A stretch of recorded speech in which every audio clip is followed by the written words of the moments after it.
push till I get up. Time is barely on our side. I don't wanna waste what's left. The storms we chase are leading us, and love is all we'll ever trust. Yeah, no, I don't wanna waste what's left. And on we'll go, through the wastelands, through the highways, till my shadow turns to sun rays.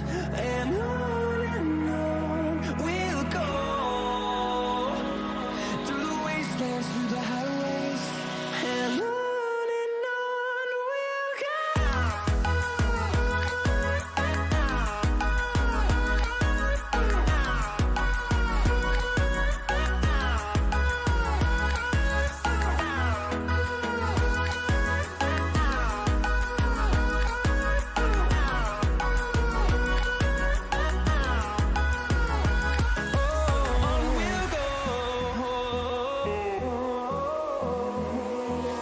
Finding life along the way, melodies we haven't played. No, I don't want no rest. Echoing around these walls, fighting to create a song. I don't wanna miss a beat. And on we'll go, through the wastelands, through the highways, till my shadow turns to sun rays. And on.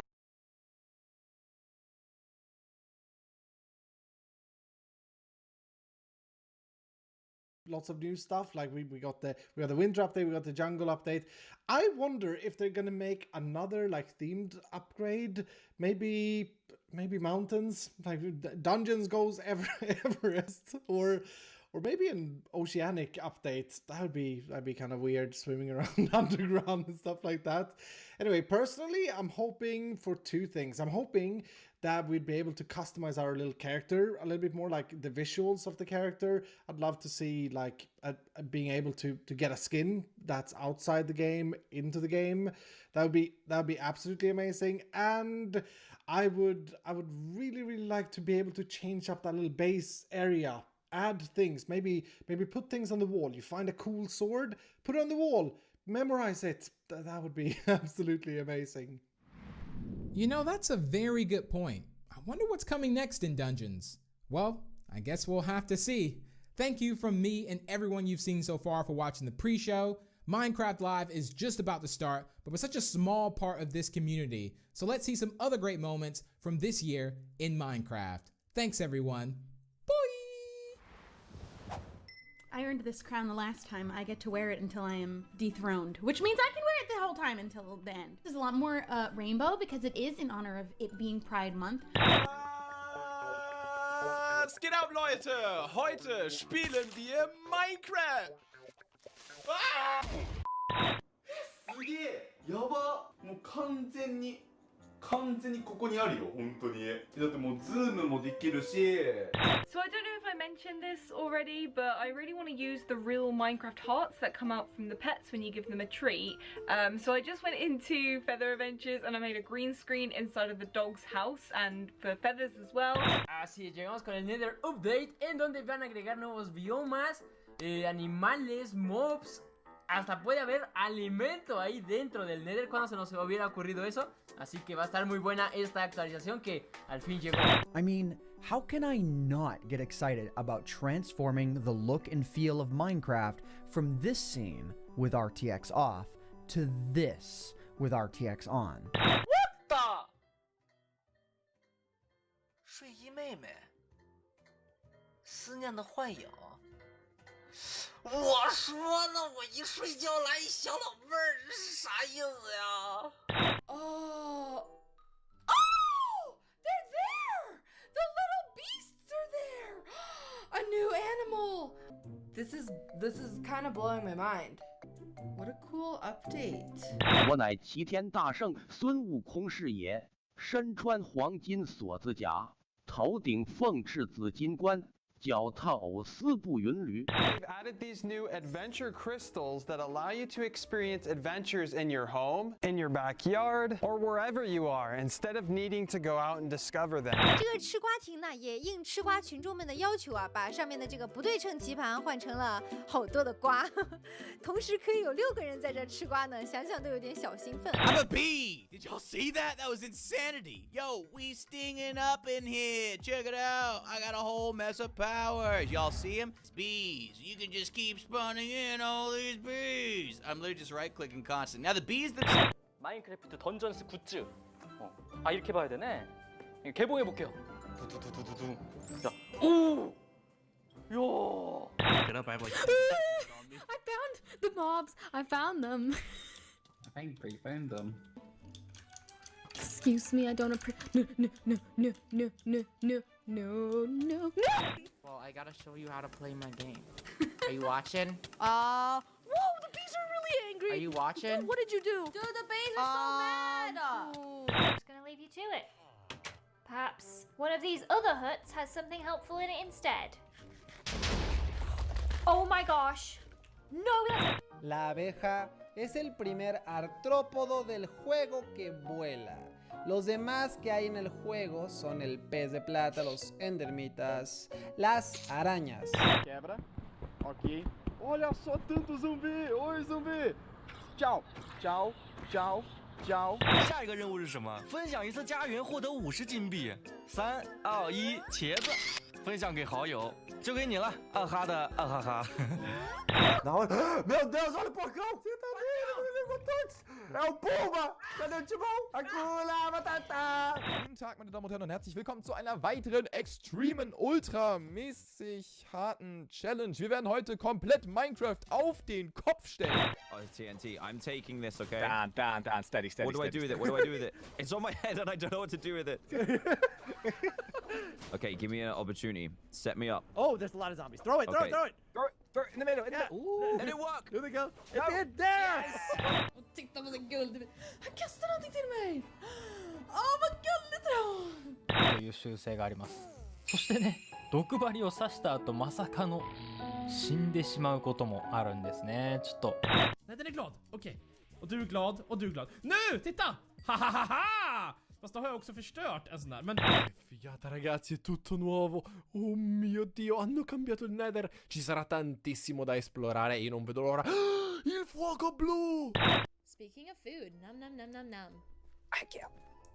What? Don't take all the cakes. You gotta pay for those.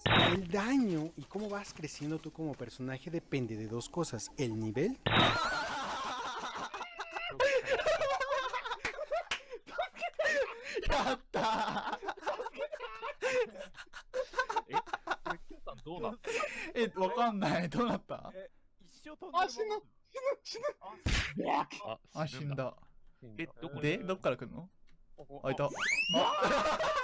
There they are. Look at them. Oh, they are so cute. And that, right there, ladies and gentlemen, is our first bee nest. Look at that. I love seeing like the haze, the light beams.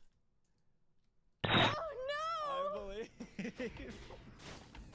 Teleport to Spoonerism? Where did you die? Why would you want to teleport to me? Oh, I'm doing it now. Oh no. Are you alive? What?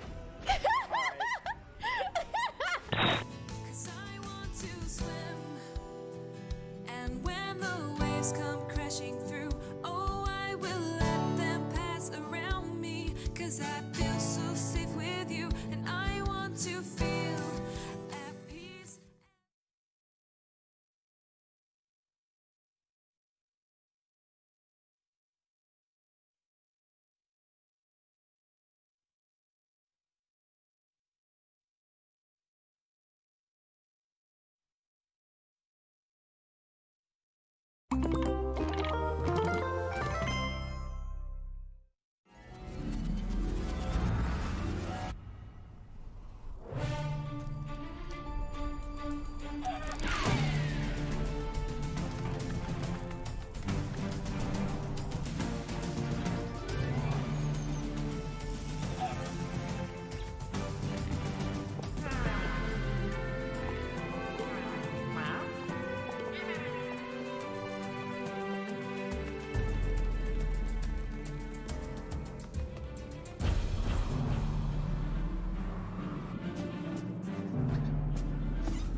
Hello and welcome to Minecraft Live 2020. I'm Lydia Winters, your host and chief storyteller for Mojang Studios.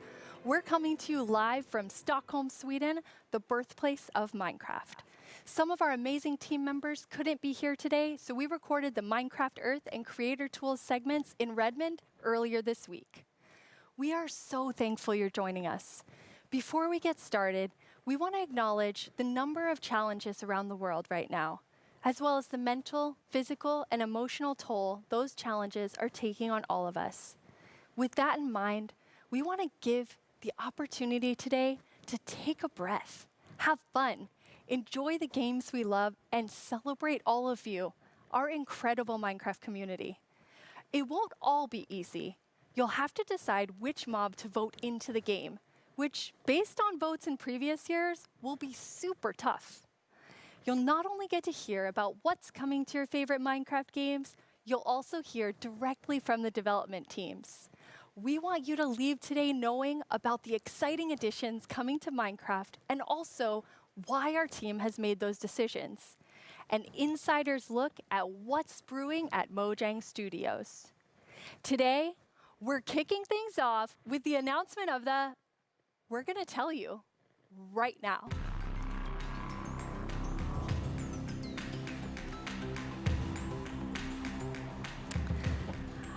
Hi, Agnes and Brandon. Hi. Hello. Let's do this. So, okay, the next update is the update that we know that so many of you, and well, so many of us as well, has been wanting for such a long time. It's the Caves and Cliffs update.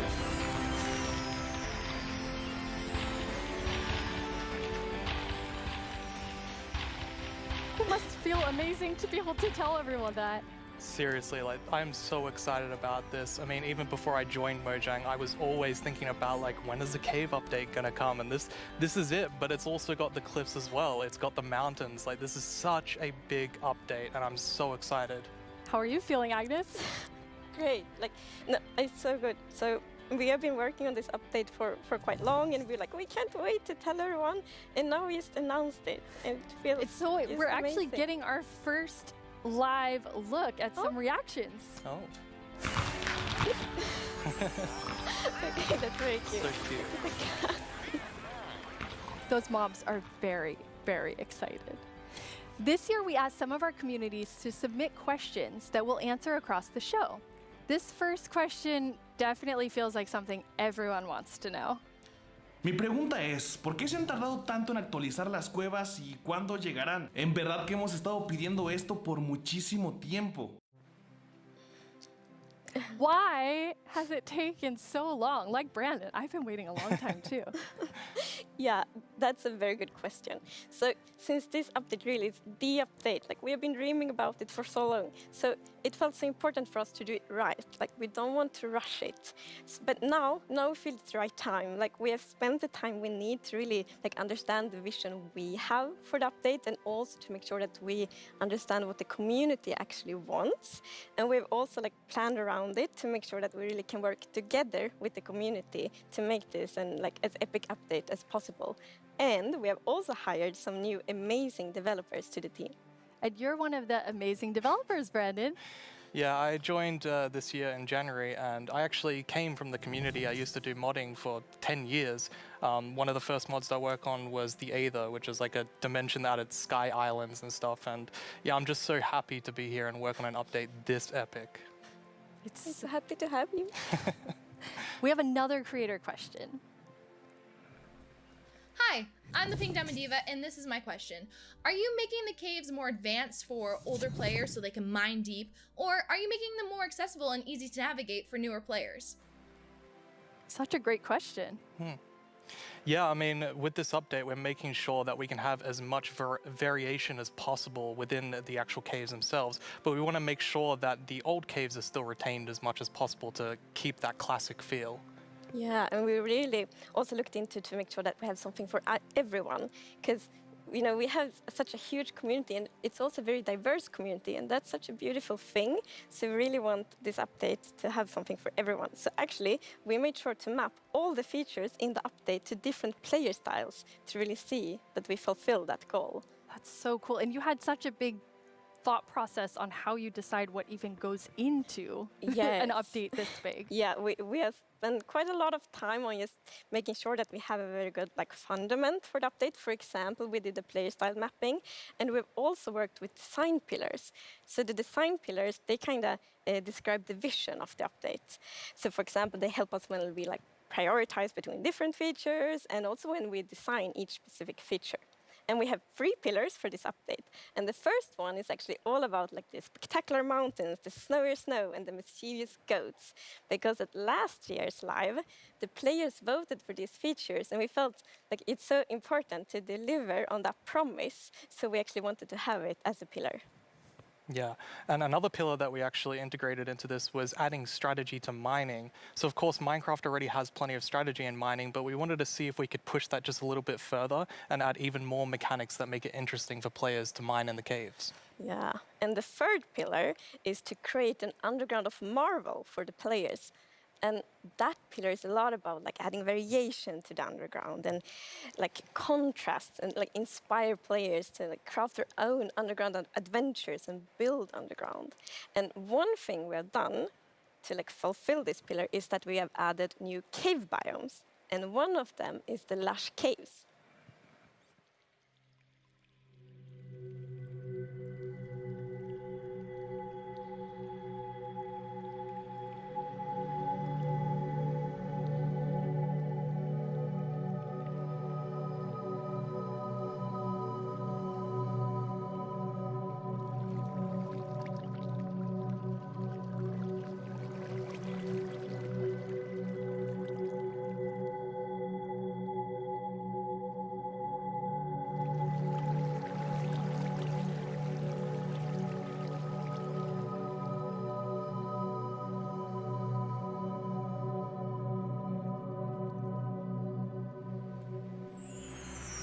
It's so beautiful. It doesn't feel cave-like.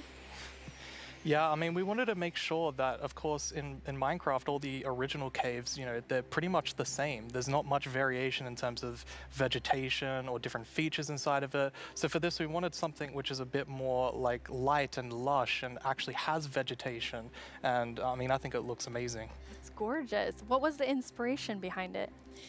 So we were thinking about, okay, so how should it feel when you are in a lush cave?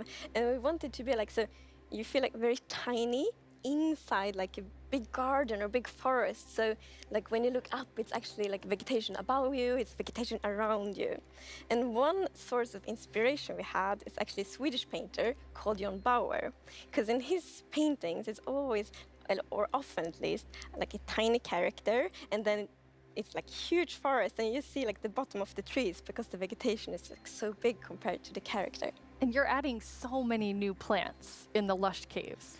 Yes, so I don't know if you saw, but there was this new tree that was actually above on the overworld, and this is called an Azalea Tree. So it's a unique type of tree that it'll be easy to spot for players, and if you actually find this and start going down its roots, you will find a lush cave there. So this is another part of adding strategy to mining, where there are certain landmarks which will allow you to understand what you're doing in the game. That's cool. And another one of the new blocks is a block called Spore Blossom. And it's that, you maybe saw it in the video, it's a big pink flower that you find in the roof of the lush cave. And it will drip particles from that flower, but it will also actually feel a big volume around it with particles. So it's similar to the particles that we added to the nether biomes in the nether update. But the cool thing here is that you can move the flower if you want to and get these particles anywhere you want in your world. So you can actually be very creative with that. That's so awesome. And the lush caves have a real glow to them from one of the plants. Yes. So there are vines in the lush caves, and they have glow berries on them, and these are actually a light source. And you can also pick them and eat them if you want to. Nice. Yes. And another plant we actually have is the drip leaf plant. And you can actually see that they can kind of grow from water or anywhere else. And they grow quite tall, but they have a little plant on the top that you can actually hop onto. So the idea of the mechanic behind it is that the leaf will actually tilt down when you stand on it too long. So this will actually make you fall through. However, after a few seconds, it'll come back up. So it's kind of this like platforming block that allows you to just, you know, continue platforming over and over again, which I hope is really exciting for, you know, content creators making maps. Yeah, you can build like your own platforming levels and then they will repair themselves. That's kind of neat. It's so beautiful in there. And there's actually a mob coming to the Lush Caves. Yes, there is. But we will actually not tell you about this mob now, because in the end of the show, we will show even more features coming to the Caves and Cliffs update. And then we're going to show that mob. This is the first time we have so much that we're actually splitting the update section into two at the beginning and towards the end of the show. It's amazing. Yeah, it's exciting. You've also worked on improving the cave generation. Yes. Yeah, so as you can see here, I mean, this is drastically different to what caves used to look like. And there's definitely still the old style of caves, but we wanted to make sure that there was much more variety in the sort of caves and the shapes and the sizes you could get. And even here, you can see that there's some water underground. Yes, so we actually added something we call local water levels. So in one cave might find like a cave lake, and another cave might not have that one. And this also means that we get naturally generated waterfalls, which is so pretty. And it also kind of gives like new ways to traverse the underground. You can actually go cave rafting. Yeah, so you'll see in a bit that our player here will actually use a boat to raft. And that is just such an exciting opportunity to be able to traverse the caves in a very different way than you used to. Yeah, we were playtesting, and then one of the devs like, look at this, it's so fun, and all of us just started to go with the boat on the waterfall. It was a lot of fun. So another thing to note here is that you could see that a lot of the ores were actually glowing. This is just for preview purposes. Ores aren't going to glow now. It's just that the caves tend to be quite dark, and we want to make sure that players can see the shapes of the cave. Now, will that only be for the like normal caves, or will this run across all of the new cave biomes? Yeah, so the really cool thing is that like the new cave shapes and sizes is completely independent from the new biomes. So that means that we have so much variation. Because, for example, a lush cave can, for example, generate, in a super narrow tunnel, but it can also generate in like a huge cavern, and that creates completely different atmospheres, but it's still the same biome. So we're really going to have lots of variation underground now. You've been calling two of the different cave types spaghetti and Swiss cheese? Like that's how varied the caves could be? Yes, I mean, there are so many different variables of how the variation works, and I mean, it has even more variation than the overworld itself. It's just crazy. It's a lot. Yeah, some of the caves, for example, have really cool pillars, and some are more like flat, some are tall. Lots of variation. Very nice. And you have another new cave biome to show us. Yes, so we have the Dripstone Caves biome. And whenever I think about the idea of a cave update, the image of stalagmites and stalactites comes into my head. But adding these are pretty difficult. It's a very unique shape that Minecraft isn't really accustomed to. But I think the way that the artist put it into Minecraft works quite well. And of course, there's some mechanics surrounding this. So you can see that someone destroyed the block up the top, and so the dripstone fell down. And also, unfortunately for this zombie here, if you fall on these dripstones, you will get hurt. Poor zombie. There's another interesting mechanic in the dripstone caves. Yes, so maybe you saw in the video that like from the stalactites, you could see that it was like dripping water. So actually, if you put a cauldron under a stalactite, it will fill up with water. So it's renewable water. And how do you remember which is stalactites and stalagmites? Well, that's a very good question. It has been very tricky to remember that, but I think I learned. So we actually, it's hold on tight to stalactite. I was going to say the wrong one. So stalactite is in the roof and stalagmite is on the floor. Perfect. Yeah. We've been practicing that, all of us. For a long time, like even. And you have something really amazing in this update for the sort of redstone engineers out there. Yes, so we've actually been thinking about this redstone block that lives in the deep dark, a new biome at the deepest depths of the world. We're not going to talk about this biome too much today, but we are going to show some of the blocks and maybe later a mob that comes from it. So if we look at the video, we can actually see that it's basically this growth, and this is called the Skulk blocks. And one of the blocks is called the Skulk Sensor. This is the new redstone block. As you can see, when you place or destroy a block, or if you have footsteps, it'll actually detect the vibrations around and then emit a redstone signal. So this is going to be very interesting for redstone players. We even have a mechanic around it where you can actually use wool with wool occlusion to essentially prevent signals from being able to get into the Skulk sensor. So let's take a look at that now.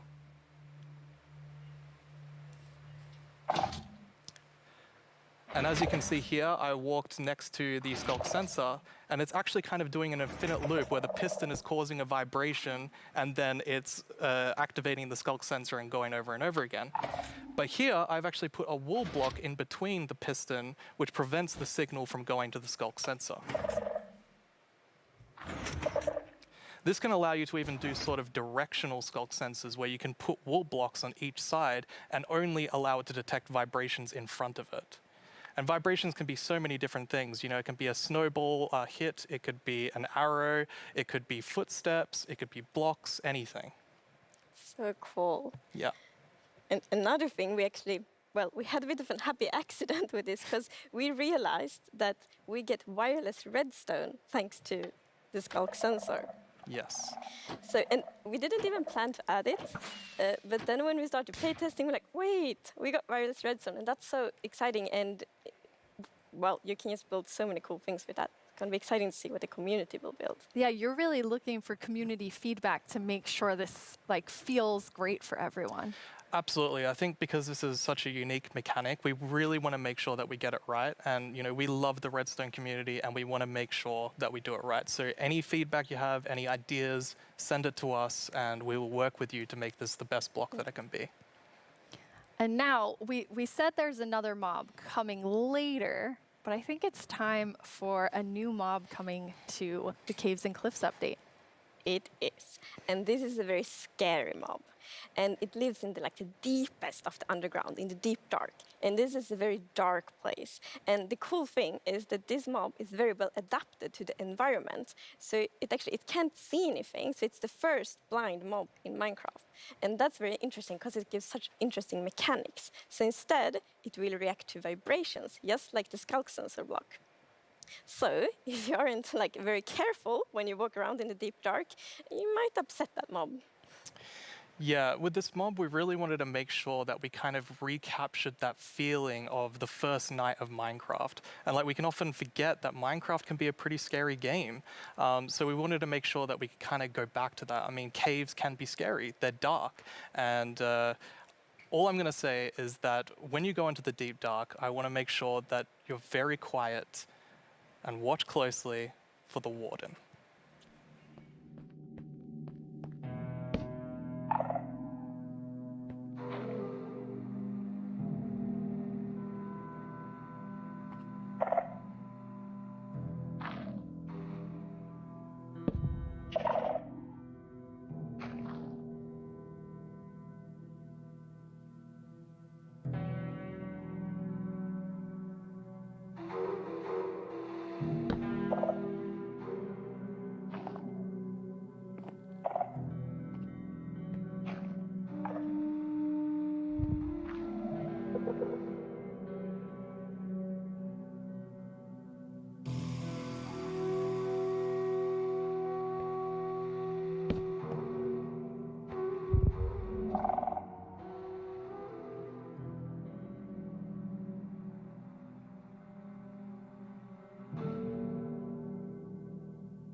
What did we just see? It's a very different mob. I'm really excited for this because not only is it trying to be scary, it's, you know, we had to keep a balance to it. It was very challenging to design a mob like this. Another thing that's really important to note is in that video, I was wearing full netherite armor, so it's very powerful. You That's definitely want to dangerous watch mob. out. Yeah. Which I think also is such an interesting gameplay, because like if you want to, you can avoid it, but then you need to really be careful, like sneak all the time to not make like any kind of movement that it will detect. But that's a lot of fun, and it's like feels scary, but in the good way.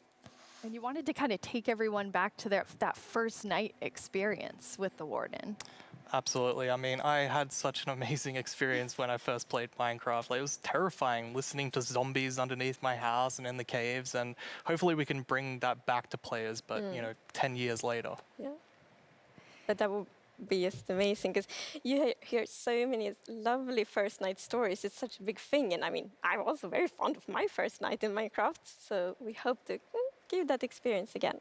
But you really balance sort of the look of it. It's like, it's almost cute, but also really, really terrifying. How did you decide? Yeah. We actually worked a lot on, how does scariness look in Minecraft? Because we wanted to be very scary, and we didn't want to take away from the scariness.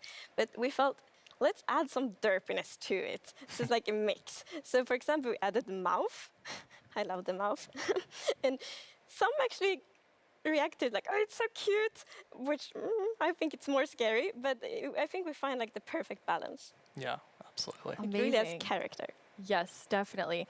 Well, you've been sitting up here. You just announced an update that everyone has been waiting for, and we actually have some tweets that have come in. Oh, that's awesome. Okay, that's amazing to see. So much excitement. Oh, even more tweets. So it's lovely. It's like we really developed this game together with the community, and now to see that people are so happy, that feels so good. Yeah, honestly, it's such a privilege to work on a game like this and an update like this, and we just love this game, and we want to make the best update that we can for everyone. Yeah. Thank you so much, Agnes and Brandon. That was a lot of amazing new things. Don't forget that we have another segment full of even more cave updates later on in the show. Now let's head over to our Minecraft Live correspondent, Vu Bui. I hear he has a first look at something you all voted into the game last year.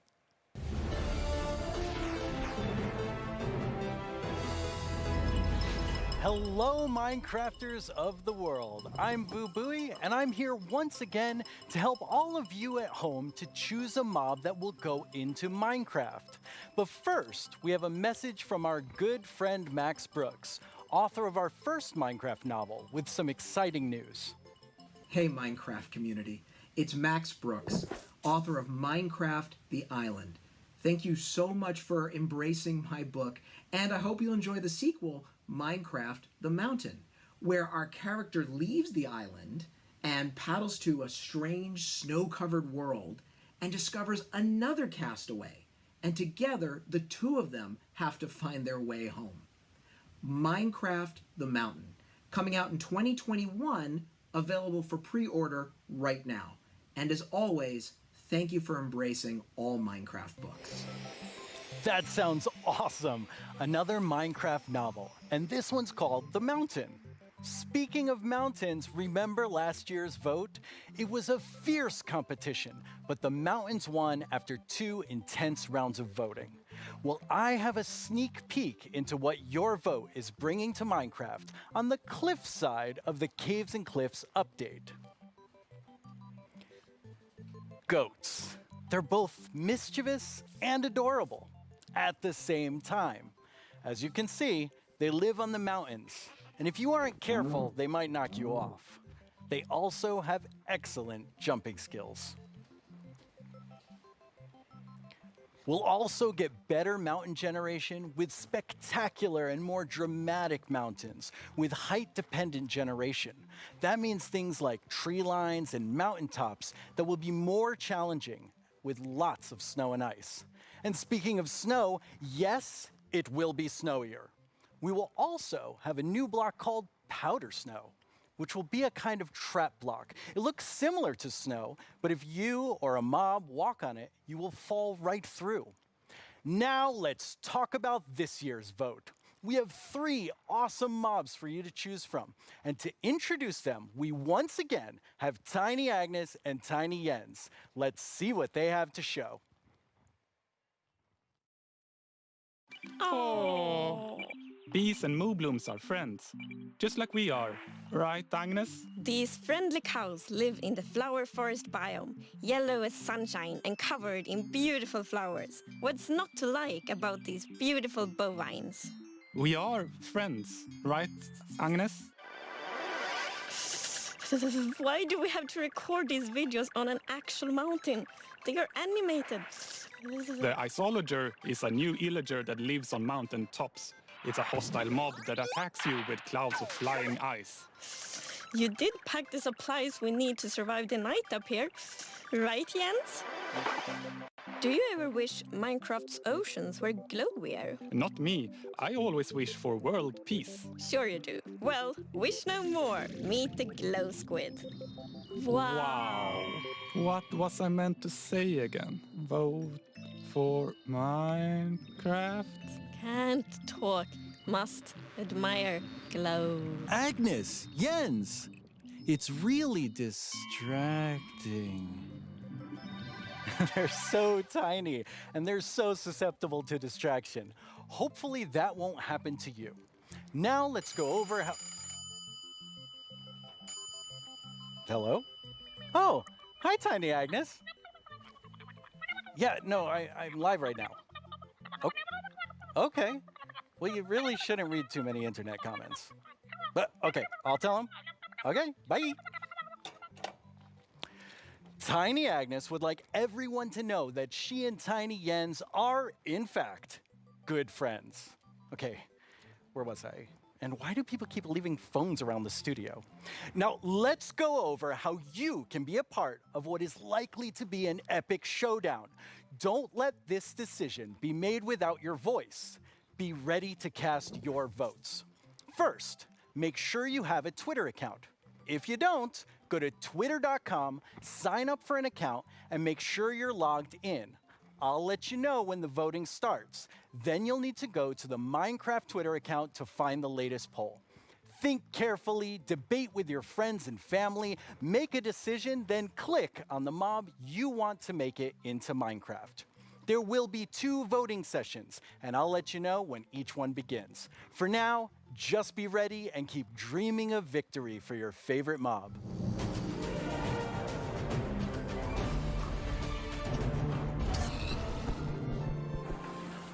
My name is Yesenia Cisneros, and I am the gameplay producer for Minecraft Earth. I am so excited to be a part of Minecraft Live this year and to share this wonderful experience with you, our amazing community. It's been so fun seeing what you've been doing with the game. I've seen lots of creation shared each week, and I wish I were that creative. I mean, wow. While everyone has been discovering new hobbies, I have been logging in each day to collect a new adventure crystal, which lets me play life-size adventures in augmented reality in various parts of my home. My dogs are very confused, to say the least. It seems like I'm not the only one who's been going on lots of adventures. We've had more than 5 million adventures played throughout early access. Holy moo bloom, that is amazing. I've also been completing season and daily challenges to collect mobs, even more adventure crystals, and exclusive character creator items that can also be used in Bedrock.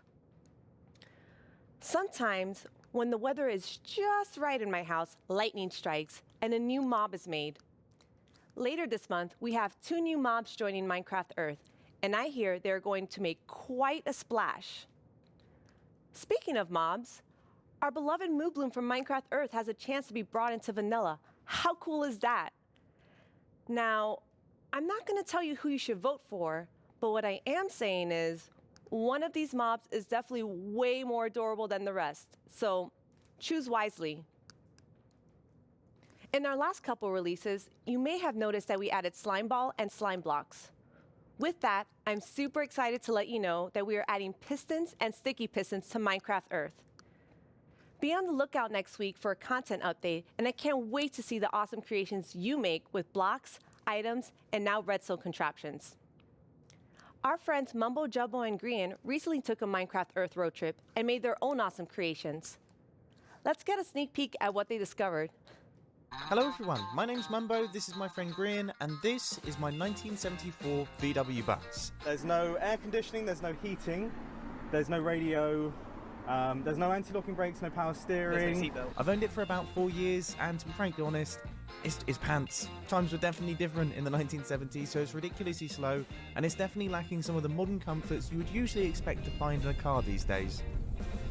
We are embarking on a grand tour of England, going from the south coast up to Wales, and it's going to take us 3 whole days. I'll be honest, Grian, mate, would you class that as a grand tour? Well, yes, we have no radio, so it's going to feel a lot longer. But you see, this isn't a regular road trip in a rubbish old van, this is a Minecraft Earth road trip in a rubbish old van. With Minecraft Earth being a game you can play on the move, we thought we would travel to a bunch of different locations in the UK. Some of them are iconic, some of them just feel very Minecrafty, and some of them are barely linked to Minecraft at all, but we just really wanted to go to them, so we did. Oh, he took it out on the guy next to him. We also had to go integrating Minecraft Earth with real life. Minecraft Earth Frisbee is a bit of a challenge. Sorry. Minecraft Earth Badminton can be quite dangerous to onlookers. Sorry, Josh. And real-life sand blocks are alarmingly difficult to construct.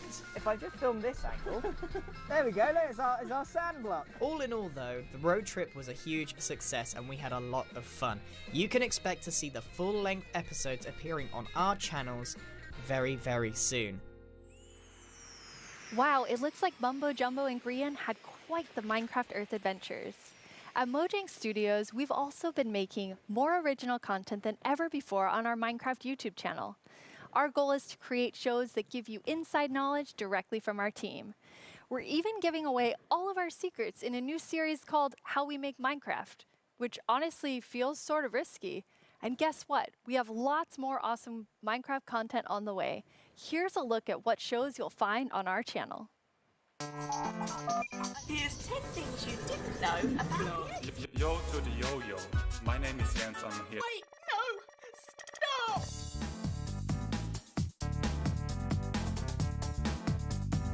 How can Steve punch cactus without getting hurt?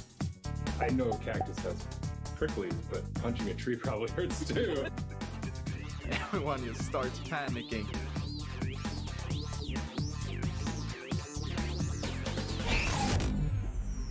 Please like and subscribe. I've always wanted to say that. But really, you should. It's good stuff. In 2017, you voted for the terror that is the Phantom, and I personally have not forgiven you for that. In 2018, the taiga won your vote with fantastic foxes.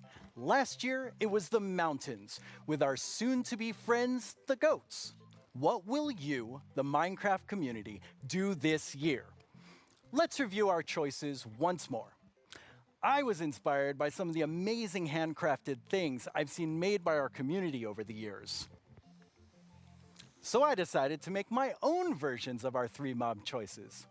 Hi, babies. For illustrative purposes. I think I did a pretty great job. Took me 3 months each. Anyway, all the way from Minecraft Dungeons, we have the Iceologer. They make clouds of ice that smash down on whomever they are attacking. Not quite as chill as they look. From Minecraft Earth, we have the adorable Moo Bloom. I hear they may come with a new flower, the Buttercup, and I'm pretty sure they'll be best pals with bees. Also from Minecraft Earth, the Glow Squid. As the tiny trio will surely attest, they sure are distracting to look at. The first voting poll is now live on the Minecraft Twitter account. Make sure you're logged in, go to the poll right now, and click the mob you want to win. We'll check back in before we start the second and final poll. Now, though, I'd like to welcome Laura to my desk to talk about the dungeoniest Minecraft game ever, Minecraft Dungeons. Hello, Laura. Hi, thanks for having me. Very excited that you're here. Nice. So what do you do at Mojang Studios? I am a game designer, which means I am the one that gets to decide how difficult the bosses are. So I'm sorry about that one. You can blame me for that. I think people will blame you for that. That's okay. While I have you here on the stage, which mob are you voting for? I think if I don't say I am voting for the Azalea, my team will kill me. So, but it's an amazing mob. It brings a lot of fun to dungeons, and I think it will bring a lot of fun to Minecraft as well. Okay. I figured you would say that, but I had to ask. So tell me about the launch of Dungeons this year. Oh wow, that was quite the ride. It was such a crazy launch. I don't think anybody in the team expected to ever release a game from home. So we were all sitting in this like massive Teams call and like sharing streams with each other and sharing videos and comments from players, and it was very good. It was fun in a different way. What would you say was your favorite thing from the release?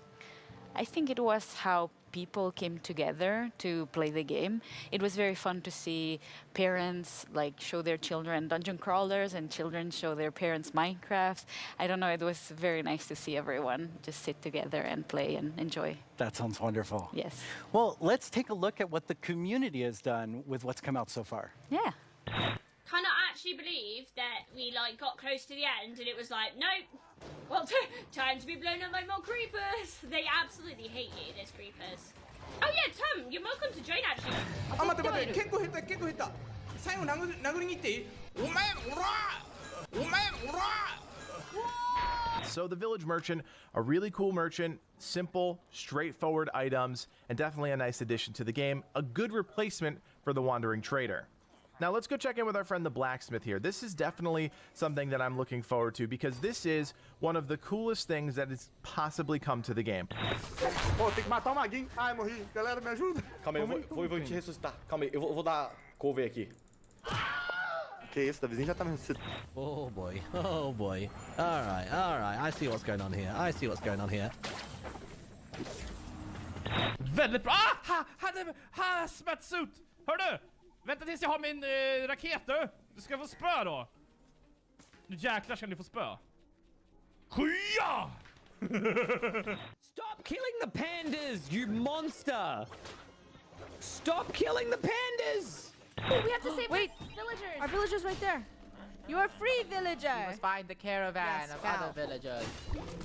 Ooh, I got invisibility potion. What is that? 와, 맵 엄청 많이 생겼네 이번에. 자, 크리퍼까지 깼고 늪지, 목장, 협곡, 레드스톤 광산? 여기 거의 끝판대장급 아니야? Holy smokes! Boom! You right? Yeah. I put my Oh, look! There's a pig. What Kill the pig! Get the pig!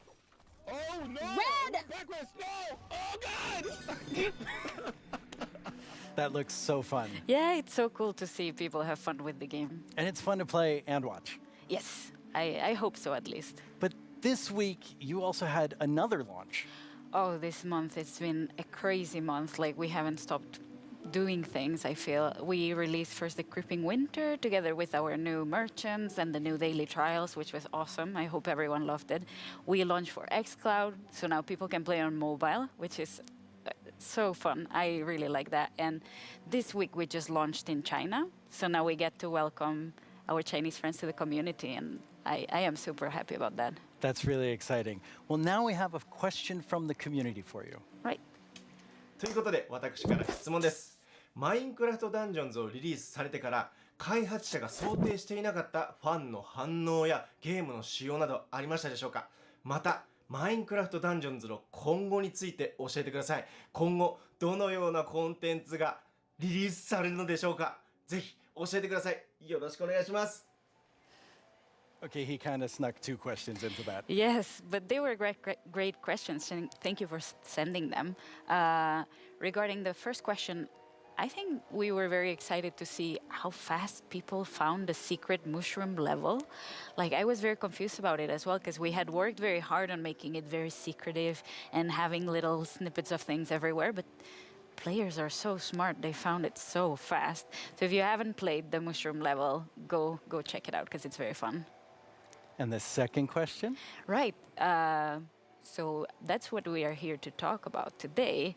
We're going to talk about our upcoming DLC that we prepared with our friends at Double 11, and that's called the Howling Peaks. So we're going to the mountains with dungeons as well. That's awesome. Yeah. Why don't we take a look at some live gameplay? Yeah, let's check it out. We are very lucky today that we have 4 members of the Dungeons team with us. Here's Mariana at the Nintendo Switch. Hello. Here's Chris at the PC. Here's David at the PlayStation 4. And at the Xbox One, we have Annika. So we get to show you here for the first time cross-play, which we're very excited about. So people can play together from everywhere.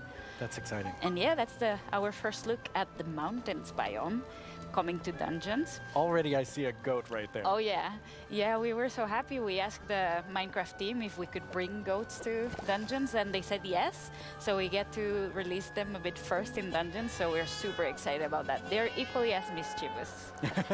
Yes. So I see a lot of wind coming out of these grates. Yes. Wind is a mechanic that we're going to explore a lot in the mountains missions. And the players will be both challenged by it and will be able to use it. So the wind will push the player, so you need to be a bit careful, but at the same time you'll be able to use it to solve puzzles, push items, and open doors and stuff like that. So yeah. That's awesome. What is this we're looking at? Right, so yeah, our mountains biomes are so tall that the player will need to find new ways to traverse the levels. So that's a mountain lift, and there's gonna be full of like these little contraptions all around. That seems like a really fun new mechanic. Yes. Yeah, the goats are all around, and you need to be careful with them. Yeah, I saw them attack. Yes, they're really gonna push you out of the edge if you're not too careful. So leave the goats alone. Yes, leave the goats alone. That's very important.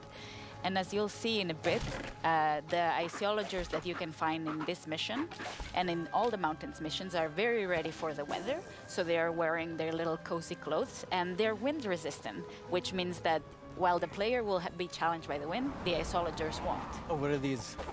These are new mobs called the wind callers, and that's a Ravager coming for the first time to Minecraft Dungeons. That's another Minecraft mob that we get to welcome. They're quite sturdy. What do the wind callers do? Right, the wind callers spawn a draft of wind right under the player, and they push the player up, so the player gets fall damage. Okay. It's very important to deal with them quick or run away, because they're gonna be painful to combat otherwise. Well, they're doing a pretty good job against these wind callers. Yes, our adventurers are strong. Okay, Ooh. 3 Ravagers. Yeah, that's gonna be an interesting one.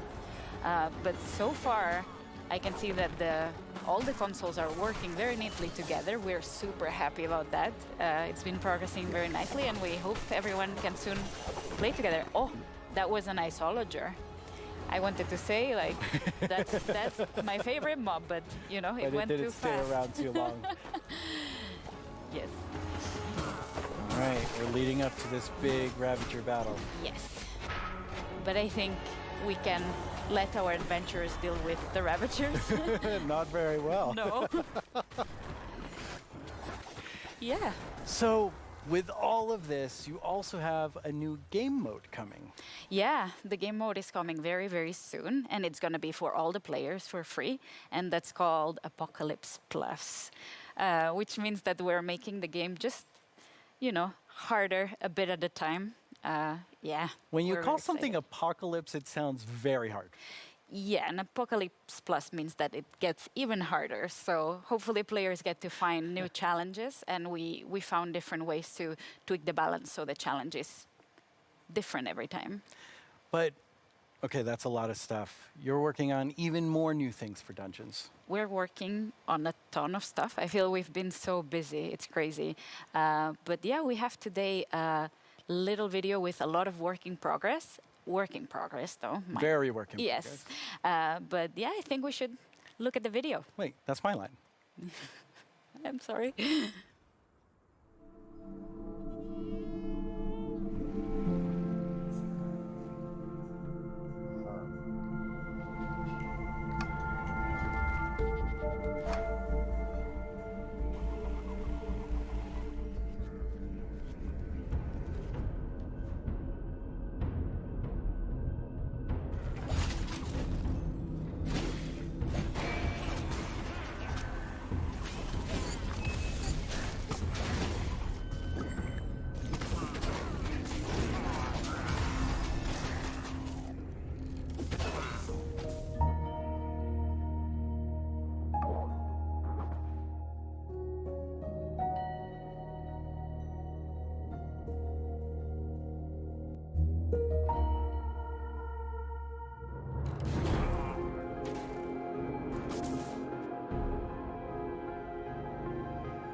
One of my favorite things we do at Mojang Studios is Minecraft Education Edition. Students around the world are able to learn in exciting and interactive ways using the game as a learning-based platform. Students and teachers in 115 countries around the world are able to collaborate, learn, and share together. Minecraft has always been a way to connect people, and we've seen that now more than ever with Minecraft Education Edition being used in remote learning. When you're in the game, you don't have to feel so far away from your classmates. From creating graduation ceremonies in Japan, to creating first date orientations for American universities, to teachers doing virtual meetups, we've seen students and teachers using the game in incredible ways. Today, we're launching our first ever Minecraft Education Edition Global Challenge for students around the world to build a better world with us. Over the past few months, we've seen wildlife roam through cities while humans stayed inside. Without cruise ships and ferries around, dolphins visited the port of Cagliari in Sardinia, Italy, and wild boar roamed the streets of Barcelona. But what if animals could share space with humans all the time? Today, we're kicking off the first ever Minecraft Education Global Build Championship and asking students around the world to design and build healthy spaces for humans and animals to coexist together. What will you build? Hey, I'm Ayana. I'm a developer in the Minecraft team. If I were to participate in the Global Build Challenge, I'd build a series of underwater tubes so we could transport things without disturbing the aquatic life. Hello everyone, I'm OMG Chad, and if I were to design a build for the Global Championship, I would make a house with a habitat for my cats on top, and I would call it a Habicat. どうもこんにちは、カーボンです。僕だったら日本っぽい建築で勝負したい。 Hola, nosotros somos los hermanos Leo y si estuviéramos participando en la dinámica mundial de Minecraft construiríamos unas viviendas camufladas con la vegetación del entorno para que los animales no se espanten. ¡Participa! Design and build your own solution in Minecraft Education Edition. For the chance to win mine coins, awesome Minecraft gear, and a video chat with Mojang Studios. The championship opens today. You can register today and download the Championship World Template. We can't wait to see your amazing ideas, and Jens and I can't wait to see the winner on video chat. We get the awesome prize of chatting with you no matter who wins. For those of you who don't have Education Edition, we have something for you too. Our education team has already added amazing free lessons to Minecraft Marketplace. We've also been working with some amazing educators on a new series about diversity and inclusion coming this fall. Hi, Minecraft Live. I'm Kenneth Shelton, and along with my fellow educators, Felisa Ford and Natasha Rochelle, we've been building a series of Minecraft lessons that will help people explore topics of social justice, equity, identity, and tolerance. The first of these lessons is called Good Trouble, and it's based on the life and philosophy of Congressman and civil rights activist John Lewis. The additional lessons continue teaching about social justice from across the world and through time, from Black Lives Matter to Malala's quest in Pakistan to achieve equal education for girls, to the civil rights movement of 1960s America, to the women's suffragette movement, and more. We can't wait to share these important lessons with the Minecraft community. I'm looking forward to playing through the Good Trouble lessons myself. Together with the Minecraft community, we commemorated Juneteenth with contributions to the Black Lives Matter Global Network Foundation, Equal Justice Initiative, and the NAACP Legal Defense Fund. We're proud to continue supporting organizations that fight for equity and equality in the world by making an additional donation today to the NAACP Legal Defense Fund. This brings our 2020 contributions to over $2 million. Beyond this, we continue to look within our company, our products, and ourselves for how we can help create a more inclusive world.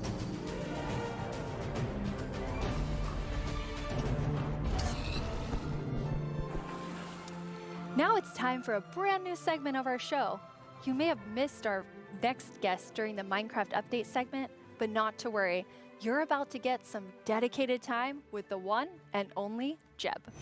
Hello. Hello. Thank you very much. It was very different not having you in the Minecraft Update section. Yes, yes, It's a little bit different this year since we always want the ones that are actually working on the features of the games to be the ones to get to talk about them, because we feel that it gets more genuine in that way. So what are you working on then? Yeah, that's a good question. No, of course, I still spend a lot of time with Vanilla and Agnes and the team, but I now work with all our projects, all our games, and like the board games, and try to support our developers and designers to capture the Minecraft feeling and make them fit together. But honestly, everyone's so talented, so it's actually quite an easy job. But to help everyone, both in Stockholm and in Redmond, I wrote a book, a Minecraft game design book. Are you trying to sell that to everyone in the audience watching? No, this is only for Mojang Studios employees. It contains a lot of secrets. But it was helpful when the team grew to kind of explain my thoughts and ideas about Minecraft. And for Vanilla in particular, there are some guiding principles that are going to help us continue updating the game for many years to come. But you did decide to share some today, so people can kind of see what's in the Jeb game design book. Absolutely. So one of these guiding principles is, it maybe sounds obvious, but that is, it's always one block at a time. You place one block, you remove one block, you pull one lever, and you trigger one TNT, and of course that causes a big explosion. But at the core, the interaction is always one block at a time. And it's not only important for the way you play the game, but it's also if you're playing together with someone, let's say you're building a house or something, then I will be able to observe what you're doing and quickly understand where you're going, and then I can help you, and every block counts. If you would just copy paste or make templates and such, then it would be a little bit harder to collaborate. And also Minecraft is a lot about the journey to create your massive castle or whatever. But so it's important to we retain that feeling. And you have another principle, but it applies pretty directly to a community question that we have. 你会加入更多天气或者自然灾害到我的世界中吗？像是暴风雪或者是大雾天气。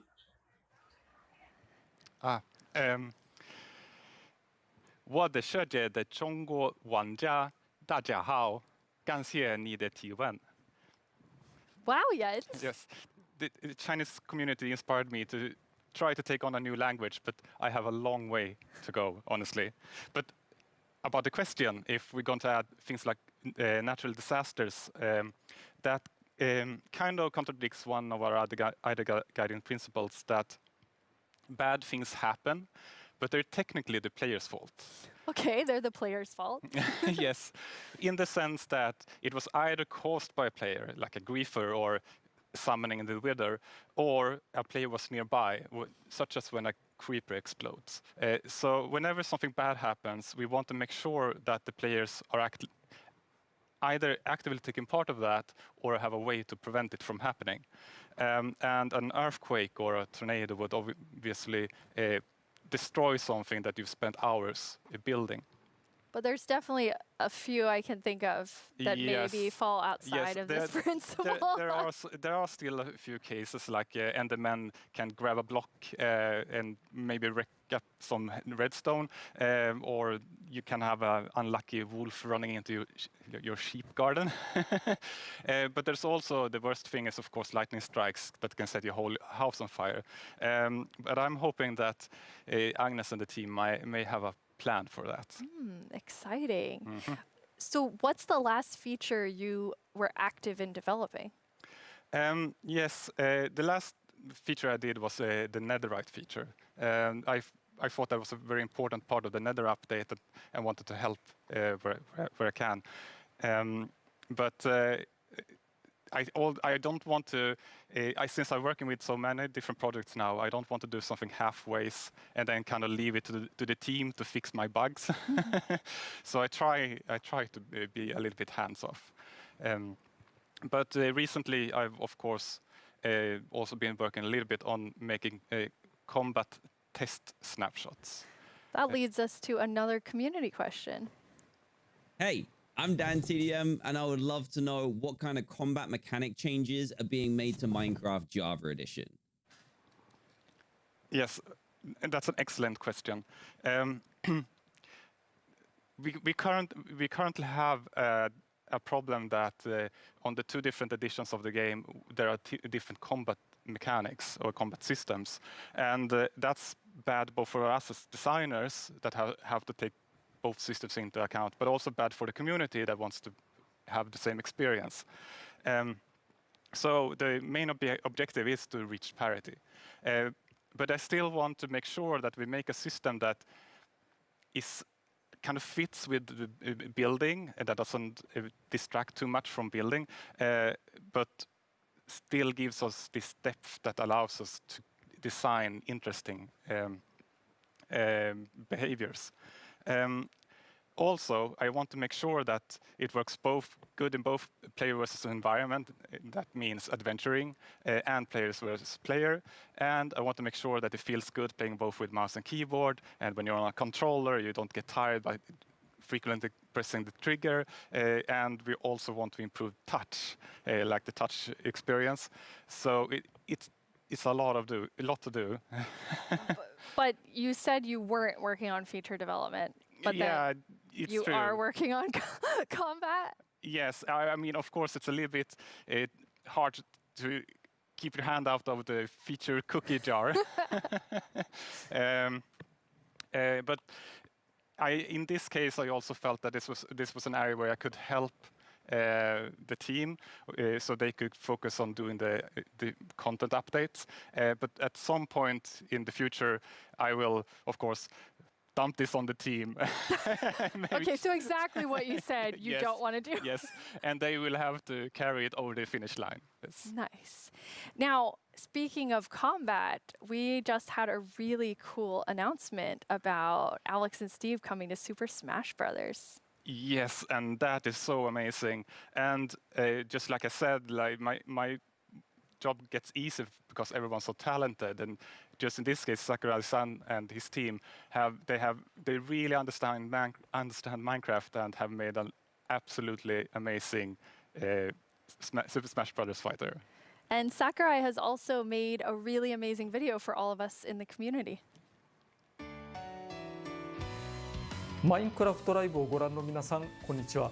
大乱闘スマッシュブラザーズディレクター、空の桜井正宏です。スマブラにマインクラフトのダウンロードコンテンツが導入されます。スティーブやアレックスが参戦することが決定し、マインクラフトライブ前に特別放送をお届けしたのですが、見ていただけたでしょうか。もしまだの方はぜひご覧ください。スマブラであることを忘れるぐらい、マインクラフトのスピンオフとしても相当にすごい踏み込んだ表現を行っています。発売までもう少しだけお時間いただきます。スティーブがマリオと戦う、アレックスがピカチュウと戦う、ゾンビやエンダーマンをアクションゲームで操作できる、リンクやカービィやソニックやロックマンやクラウドやリュウなど有名キャラクターとの共演が楽しめます。そして私もマインクラフトファンの一人です。マインクラフトライブでの発表を楽しみにしています。それでは。That was a really big secret to keep. Yes, and it was a really hard secret to keep even in the studio because it was super secret. But it has been so much fun to work on. Yeah, it's amazing to see the community reaction. Yes. Okay, so we're going to switch gears here. You have a sort of famous saying within the office, which is the world would be a better place if everyone played Minecraft. And why do you think that? Yeah, I suppose the quote has kind of gotten a life of its own. It definitely has. But yes, I think Minecraft unleashes people's creativity and helps them collaborate, but also teaches them things like geometry, languages, and maths.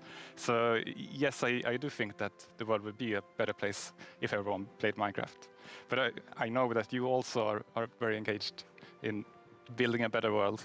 You're interviewing me now, Jens. Thanks. I mean, I think I feel so privileged to work on Minecraft because of all the amazing things that people do with it, from Education Edition, and something I'm extremely passionate about is Block by Block, which is our partnership with UN Habitat, and it's really helping people reimagine their public space and then have it built.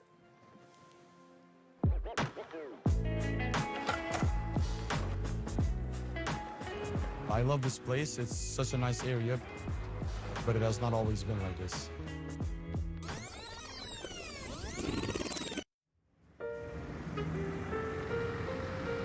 Well, before, the area felt very cold and unsafe. Basically, it was just an abandoned place. Block by Block is a program created by Mojang and UN Habitat where we use Minecraft to help community members redesign their neighborhoods. Kosovo has been impacted by years of conflict, and in those situations, we often see communities divided and public spaces neglected. It was a really cool project because even the little kids like me could help out with make the city a better place. They got to use Minecraft to sketch and try different solutions about how the space could be improved. It was very fun because you felt like to be able to help the city while just playing. After that, the ideas were presented to local architects and city planners, and later that year, construction started.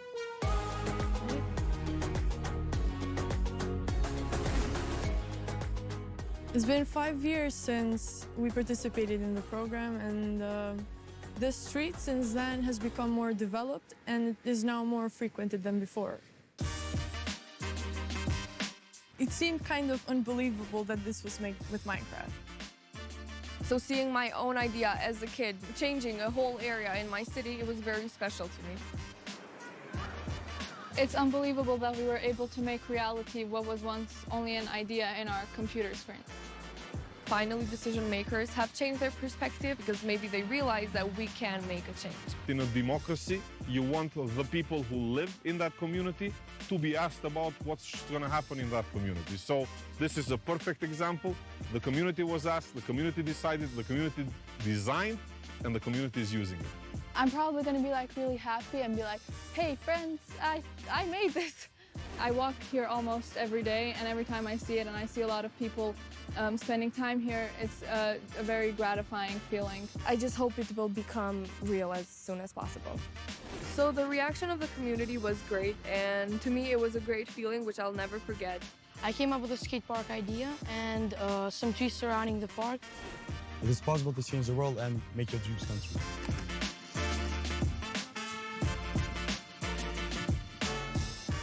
It felt like I was being heard, and being heard and listened to is one of the best feelings that you can feel.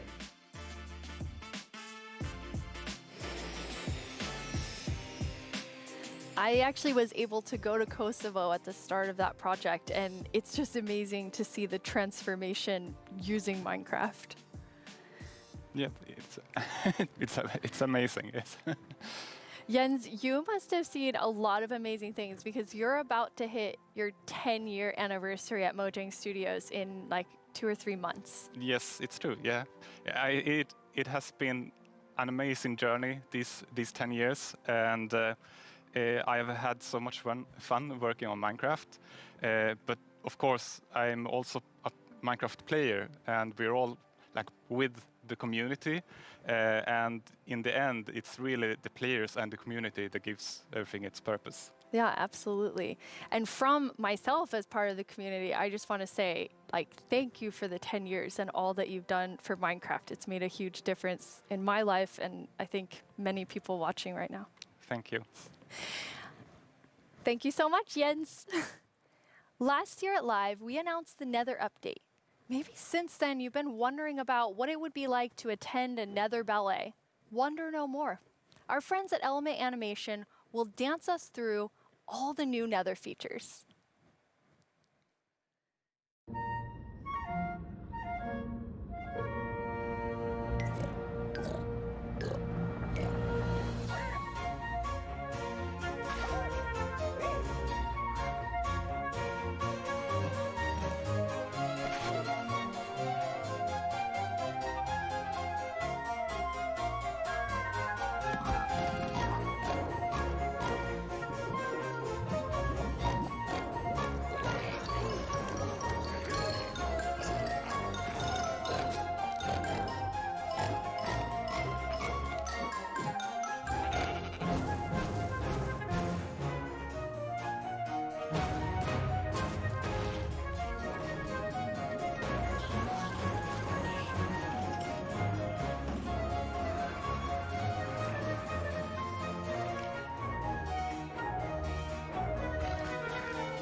The results of the first round of voting are in.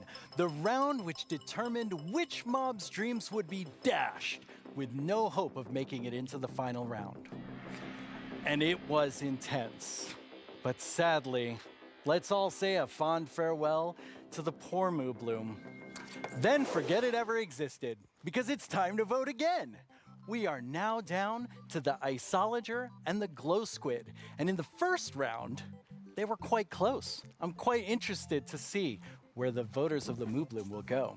If you missed the first round of voting, make sure you get in on this one. It determines which one of these two makes it into Minecraft. I know who I'll be voting for. The final voting poll is live now. This is your chance to have a say in what goes into Minecraft. So don't leave yourself out, log into Twitter and go vote.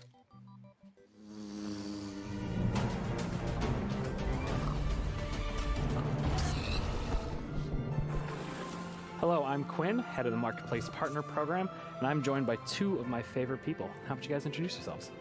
Hi, I'm Fanny. I'm a developer on the Creator Systems team, and what we do is create tools for our creator community. And some of them are very visible, and we're going to talk about them later. Some others are more behind the scenes, and that help our creators make content that is more efficient and reliable, like the schedule command that is coming out soon. Yep. I'm Jason. I'm a developer in the engine team, and we've been responsible for a lot of the modding type capabilities that have come to Bedrock over the last couple of years. That's super cool. So your teams help make creator tools for all of our incredible marketplace partners all around the world to help make content for you.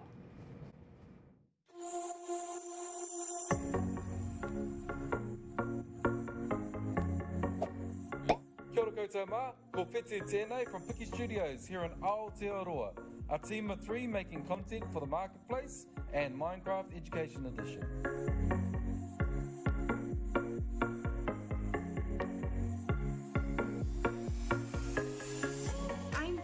Zombini, and I run a small studio based in California.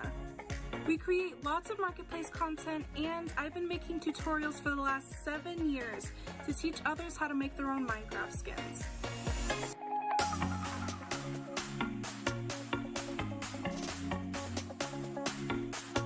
Magandang umaga, Minecraft Live!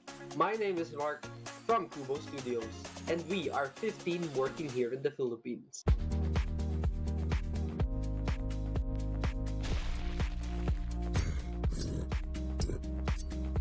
I'm Tian from Everboon Games, and we are 38 people working here in England.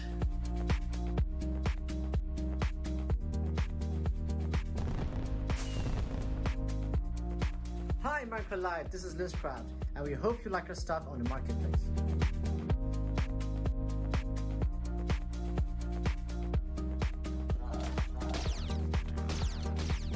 Hey everyone, I cannot believe I'm part of Minecraft Live this year. My name is Yasser, aka Stark TMA from MC Texels, and we are super excited about the new updates.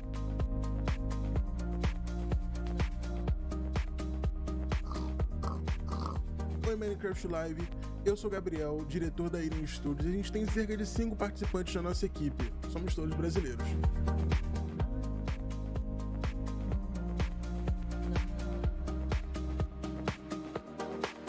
I'm Vicky, also known as Geeky Pixels from NetherPixel Studios, and I get to spend my days making content and working with awesome people.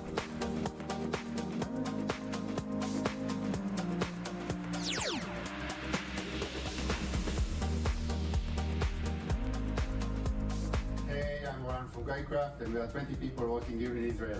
Shalom.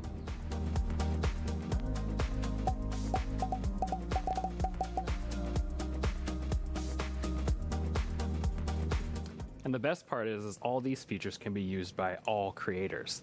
So what do you have to show us today? Yeah, so for the last couple of years, we've been doing a lot of work with the entities in the game.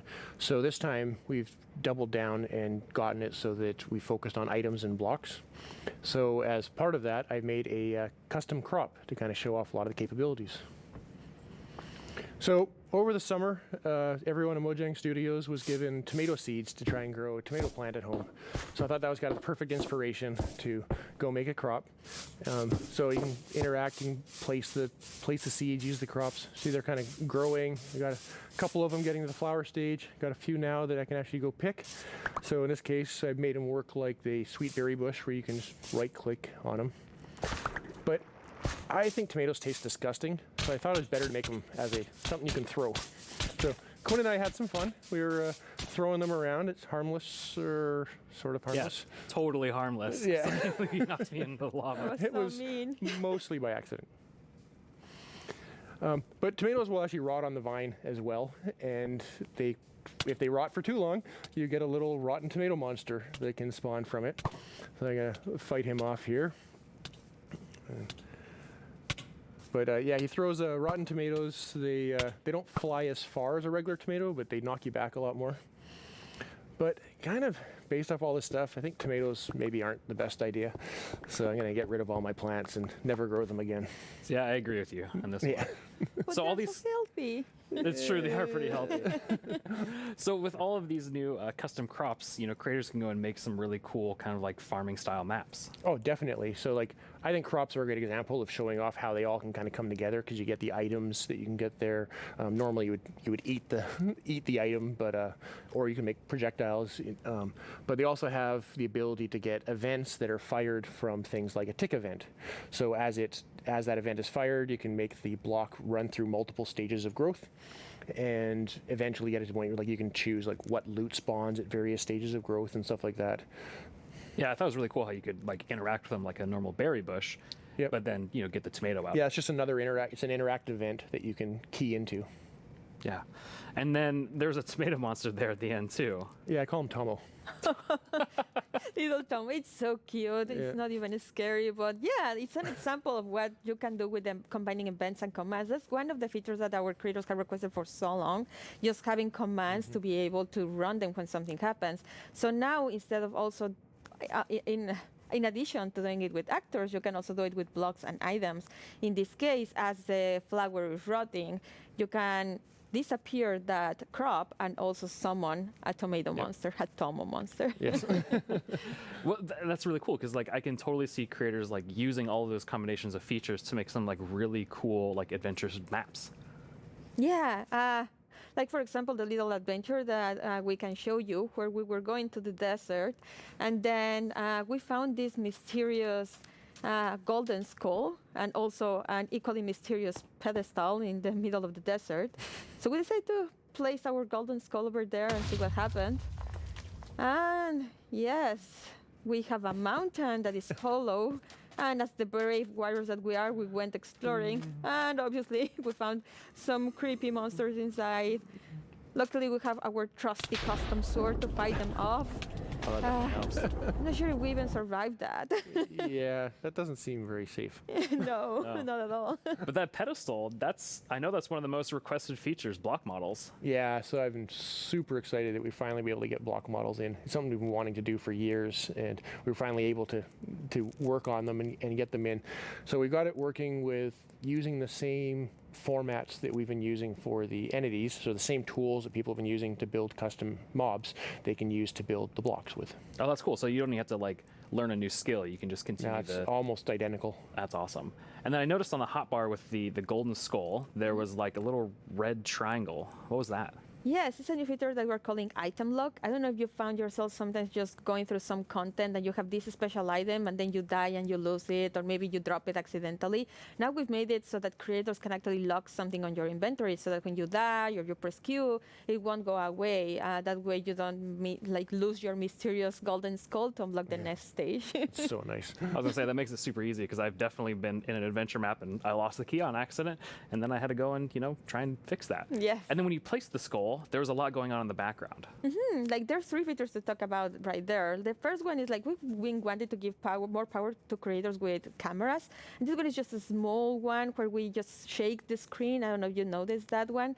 And then you can help players convey something like there's an earthquake going on, or maybe something is about to fall over you. So you can do that with this new tool. Or dinosaurs. Or dinosaurs. Get a dinosaur steps. Yes.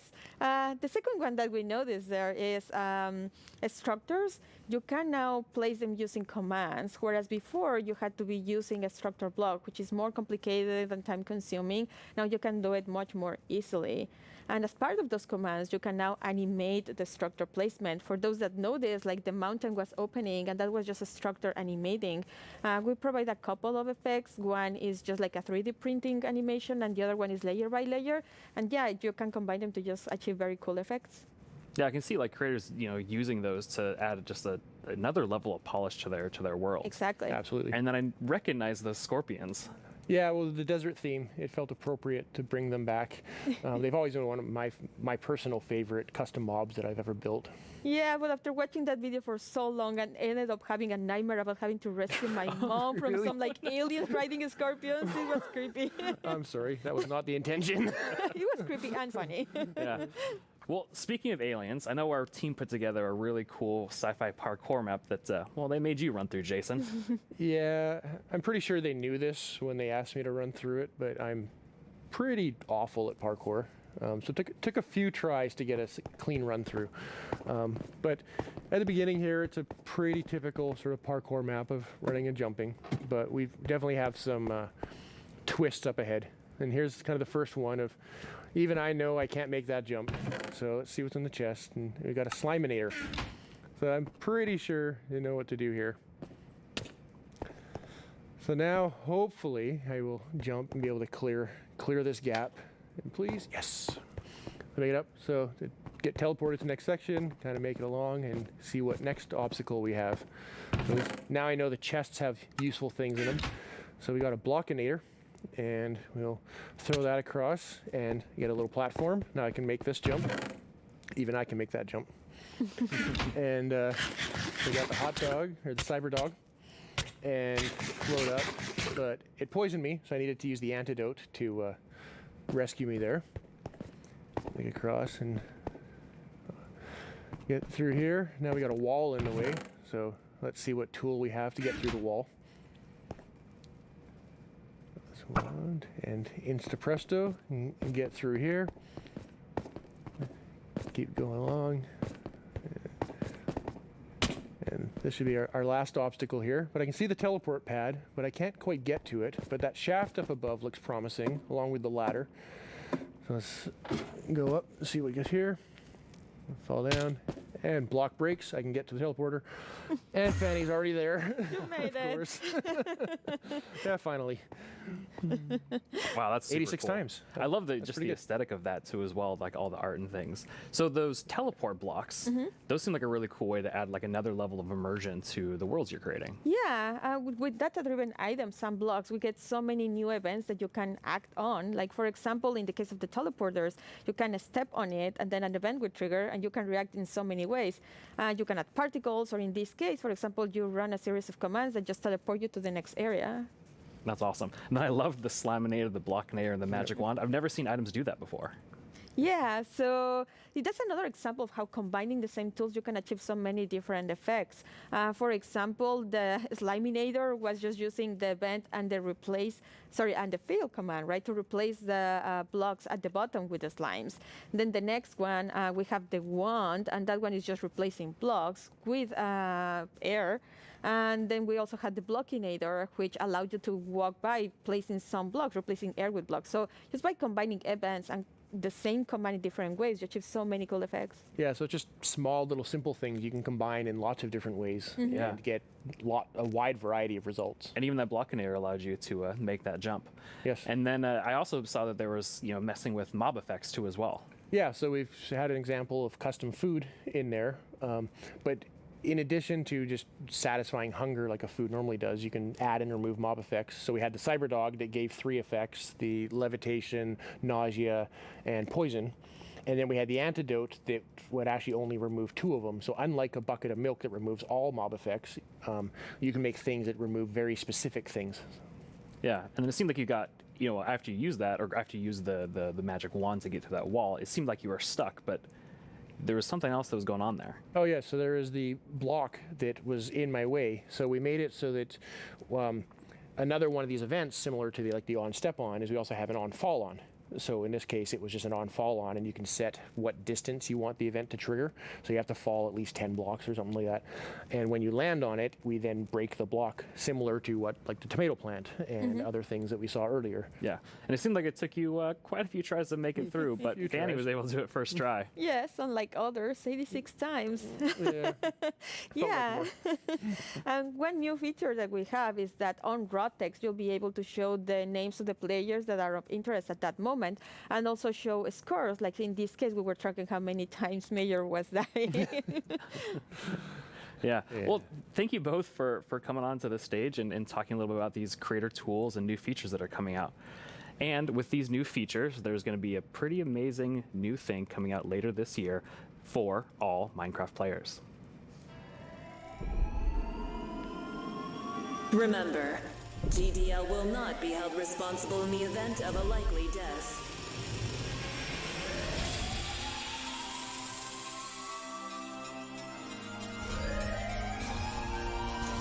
Your descent will begin in 3, 2, 1.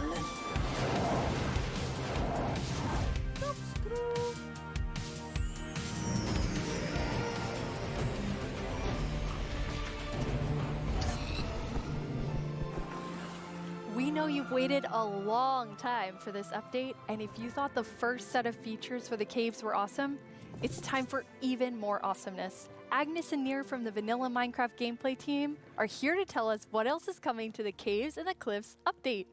Hello, welcome. Hello. Hey. How does it feel? It's so amazing. It's so awesome to finally be able to share that with everyone. Yes, it feels great, and we have, looked a bit at tweets during the break, and we have some more tweets. We have more tweets. Yes. Wireless redstone. Oh yeah. Forward. Yes. And there will be so many cool things you can build with that. And the warden. It's amazing to see all the excitement. It's so cool.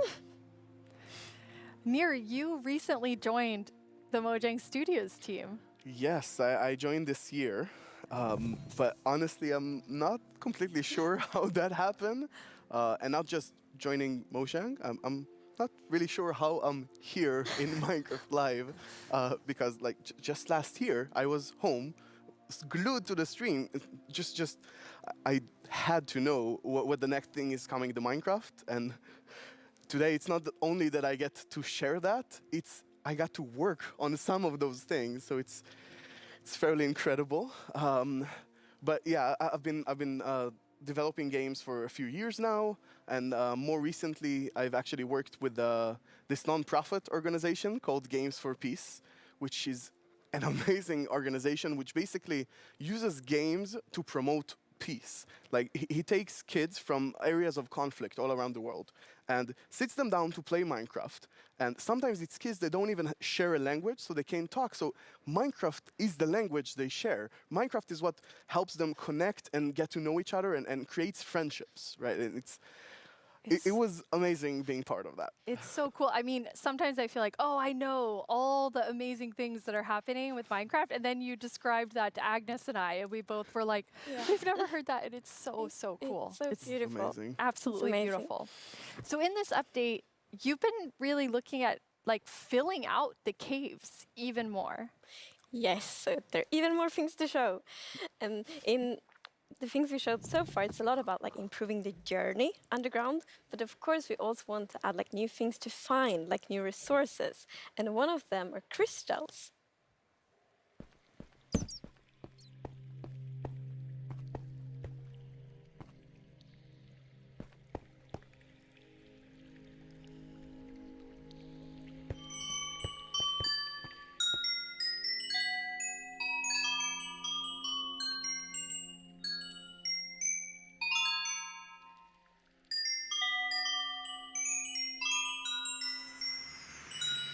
They're so beautiful. Yes, that the moment you turn the corner and you see that glowing thing, it's incredible. The atmosphere in the crystal geode, it's mystical. Yeah, they're so pretty. And we were thinking a lot about like what is the purpose for crystals in Minecraft? And one thing is like they should have a use, and we will talk more about one of the usages soon. But the other thing is a lot about just adding a lot to the experience of exploring. And we want them to be quite rare. So when you find them, it's really gonna be like magical, because they're just beautiful. And you know, when you walk on the crystals, you hear these sounds. Yeah, it's just, we talked before about the pillar of underground of Marvel. And I feel they're just the perfect feature for that sort of pillar, right? But you can't just take them with you. Right, so you can break the crystal plant we saw in the video, but they actually grow from a very special block. And that block is unobtainable. It's sort of like you think about spawners, right? You cannot just take it and put it in your base. It makes you go and build farms all around your world. And that also encourages you to create tunnels between them and find out ways of transferring those items from place to place. And I just love those sort of features that really encourage other gameplay in the game. As an explorer myself, I'm very excited about finding all of these. And you mentioned a usefulness to them. Oh, yeah. Yes. So from those crystal plants, you get crystal shards items, and you can actually use them to craft a telescope.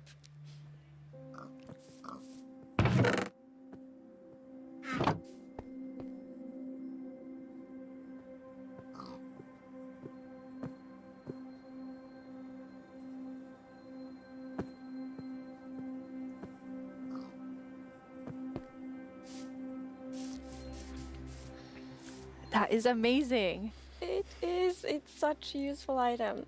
Super cool.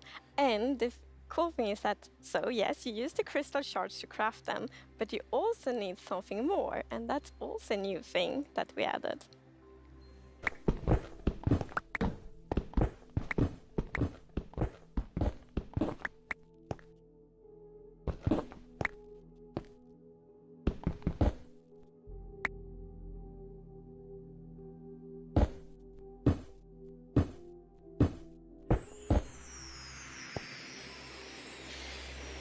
It's copper.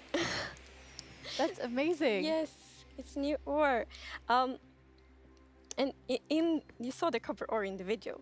And a very interesting thing with the copper ore is that it generates in a different way. So normal ores often generate like an ore blob, but copper is different. So imagine that you are out mining and you see copper ore. So you're like, okay, I'm gonna mine the copper.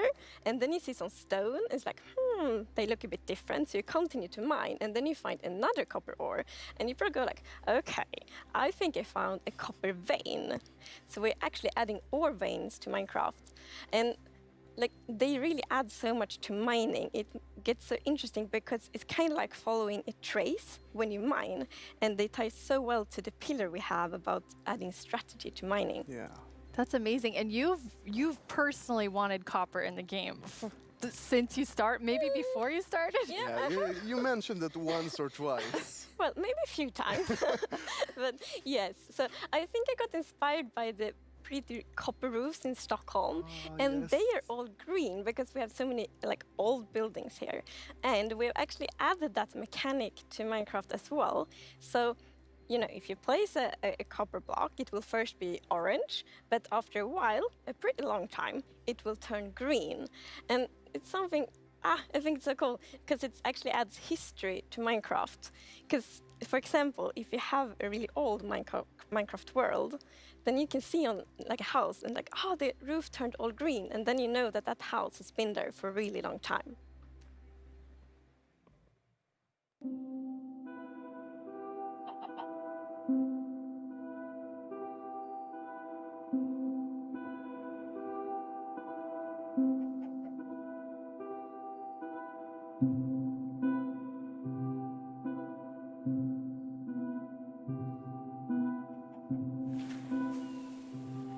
And copper won't only be used for the telescope. You actually have another really cool thing that you'll be able to craft with it. Yeah. So Jens talked a bit before about these design principles that we have in Minecraft. And one of them is that if something bad happens, the player either caused it or it has a way to sort of avoid it. And one of those exceptions, for example, is lightning striking. Now, some people like to build wooden roofs in Minecraft. Some even build wall roofs. Looking at me. Right. It's not at all like the grandest castle in my realm actually has a roof fully built of wool. Yeah, that's not a good idea. No, but, we did get some fires. yeah, so to try to help the players with that, we are introducing the lightning rod.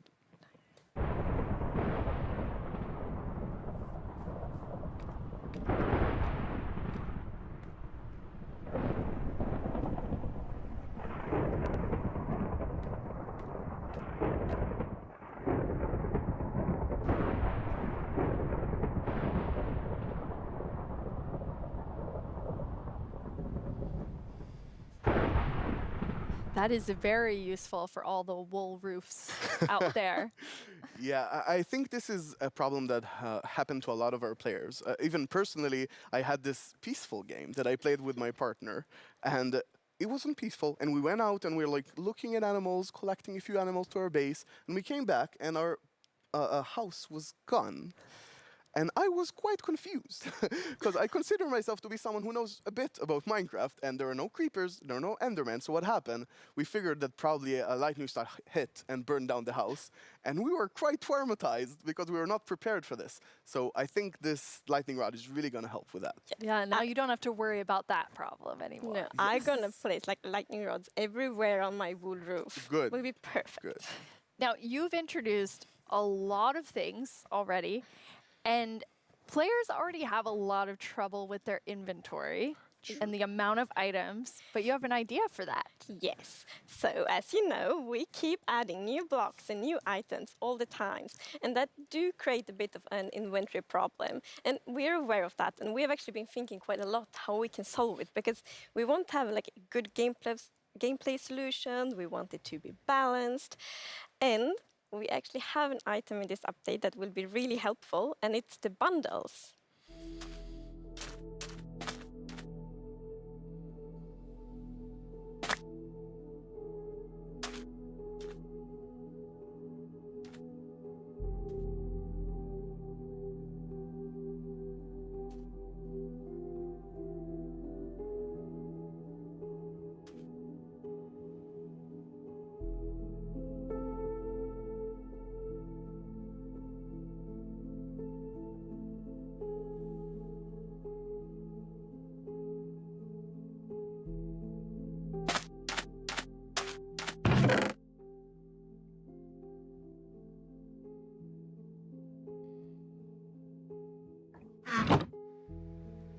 Bundles. Yeah, this is awesome. It's such an elegant solution as well, and I love it. I think we spend a lot of time talking about the inventory problem, and I think one of the biggest takeaways there was that this is not actually one problem. It's constructed from a lot of sub-problems. For example, hotbar management is one problem. Getting a lot of blocks for your huge build somewhere, that's like something the shulkers help with. But I think there is a third sub-problems where every time you leave your base to go exploring somewhere, your inventory keeps getting full of junk. Like, this lot just has 2 flowers. This lot has just 1 seed, right? And I think the bundles are really going to help with that problem. Yes. So the thing with the bundle is that you can place many different kinds of items in one bundle. So many different kinds of items in one inventory slot. So for example, I can take those 2 flowers and 1 seed and put them in one bundle. It's great.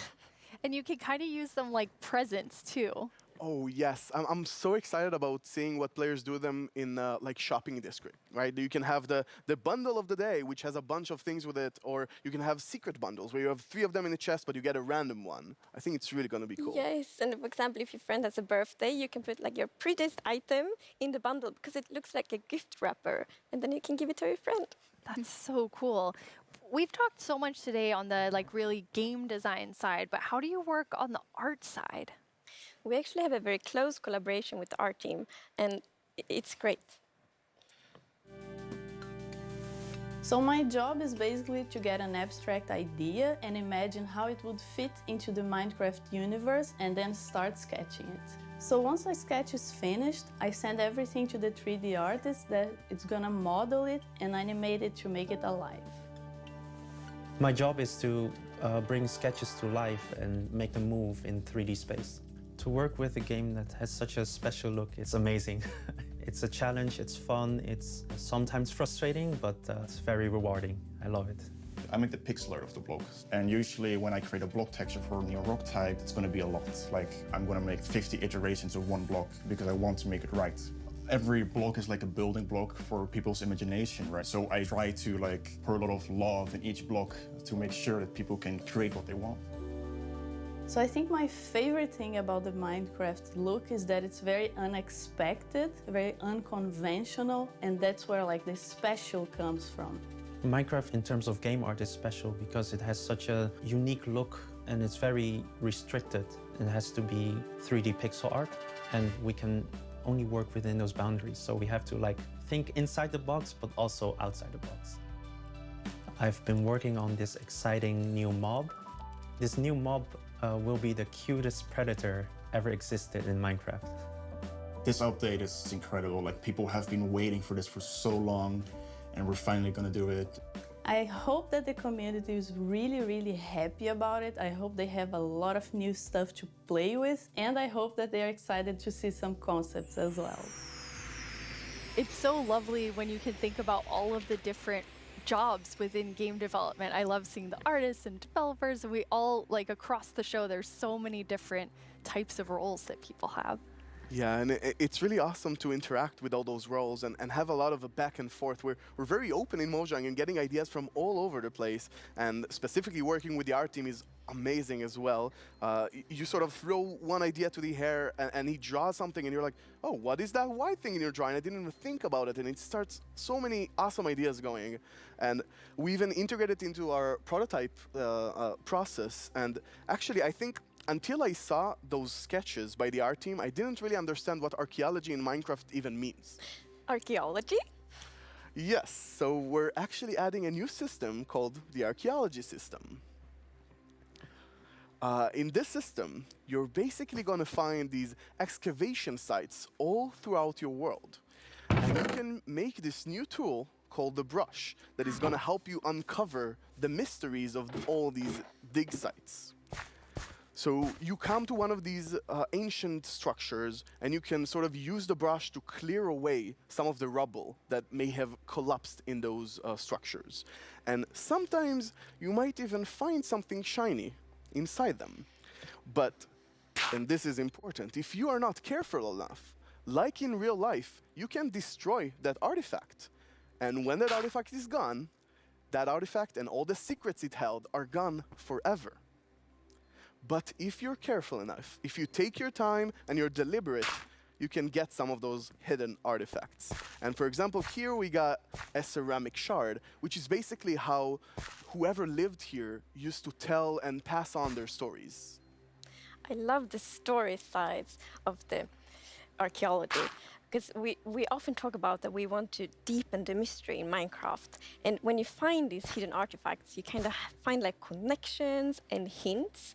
And we will never tell the full story, but these will inspire the players to tell their own stories about their own Minecraft worlds. Exactly. I think it's going to be really exciting to see what players do with them. For example, here we see an exhibition that someone built for this, where he can compare all the different clues he finds, right, and try to preserve whatever was down here. And he can compare what we found with whatever new thing and sort of try to connect the pieces, right? And here we see those pieces connected in a clay pot, actually, trying to reconstruct them back. And you can create that however you like. You can create your own stories or try to guess how those pieces used to connect. Yeah. It's also so fun to be very creative with these new pots, because you can put the shards in any way you want. Exactly, and when you're pleased with your creation, you can fire them up and you have your own painted clay pot. It's pretty. So, Mir, is this programmer art still? Yeah, the art we're seeing is still work in progress, but I personally like the dragon. I think it's cute. Yeah, it didn't say programmer art isn't pretty. Yeah, you know, the problem is the artists are way too good. Yeah. Right? They just make us look bad. I don't know. archaeology is amazing. I mean, the excavation site is so incredible. I'm so excited about this. I've spent a lot of time about it, and I actually got to do a lot of awesome conversations with actual archaeologists from all around the world, and it's been, honestly, I sort of feel like I got so passionate about it myself that their passion sort of stuck to me, and it was so amazing to learn more about this, and I'm really excited to see where it goes from here. And you have a dev diary coming out on our YouTube channel where you kind of explore all of the archaeology even more.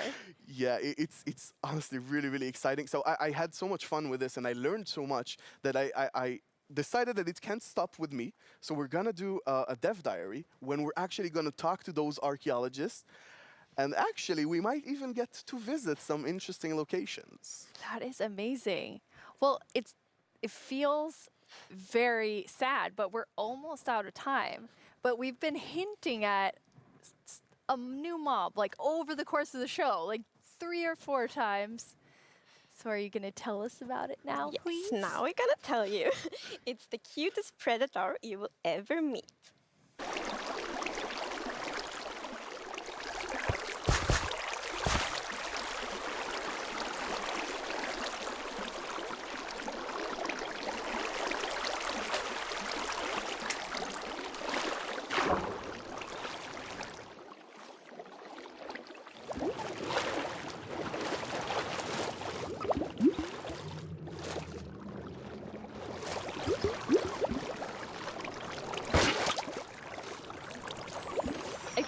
I feel like there's only one sound I can make after seeing that, which is like, It's so cute. It's so adorable.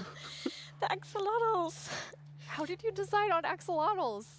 So when we add a new mob to Minecraft, we really wanted to have like its own unique character.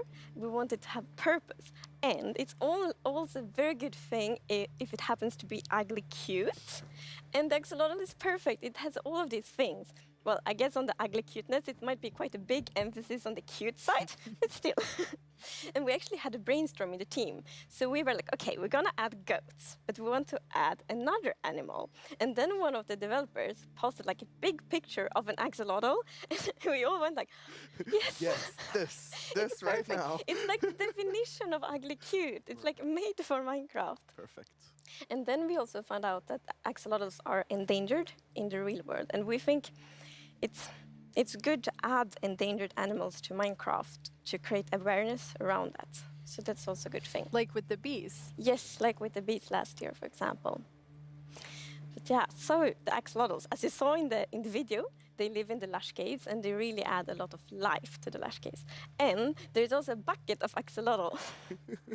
I didn't think it could get cuter. I know. That is just so cute. I don't know how to handle it, but it's so cute. So when you're walking around in the lush caves and you see some axolotls, then you can actually scoop them up in your bucket and take them with you. So maybe you build like a pretty aquarium for them in your base, or maybe you bring them to your ocean adventure.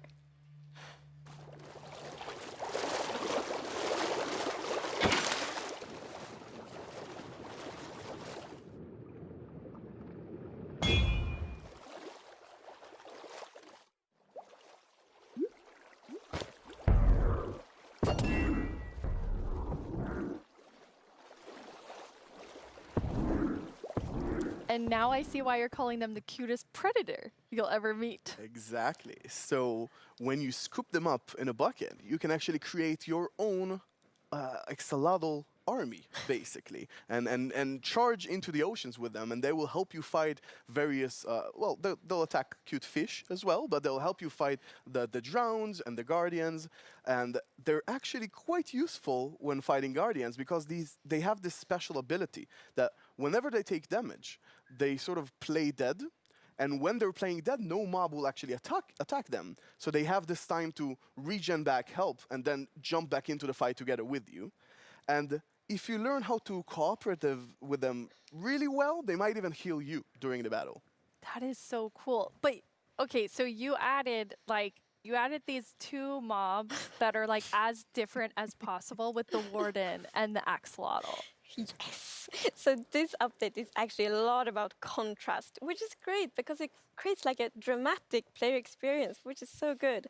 So we're like updating the highest heights of Minecraft with the mountains. We're updating like the deepest of the caves. We have this terrifying warden, the cutest axolotl, and also in the caves, like the lush caves are very light and welcoming, and then the deep dark is like super scary and challenging. I guess we can't forget our little goat in there. Aw. It's kind of the in-between. Yeah, we shouldn't forget the goat. I guess it's in between. It is still very cute, but in between. No one can be as cute as the axolotl. No, I don't think so.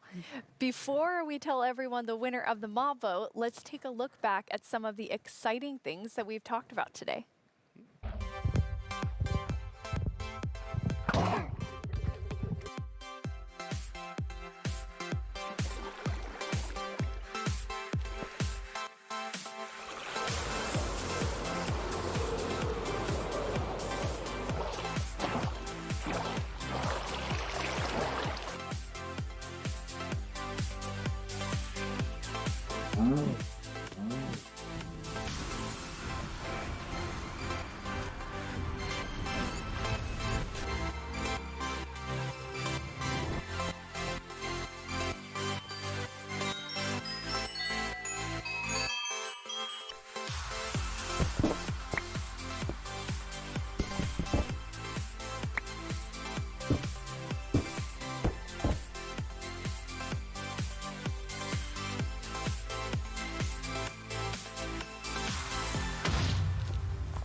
Before we get to our bomb vote, I think there's one more question people are really going to want to know.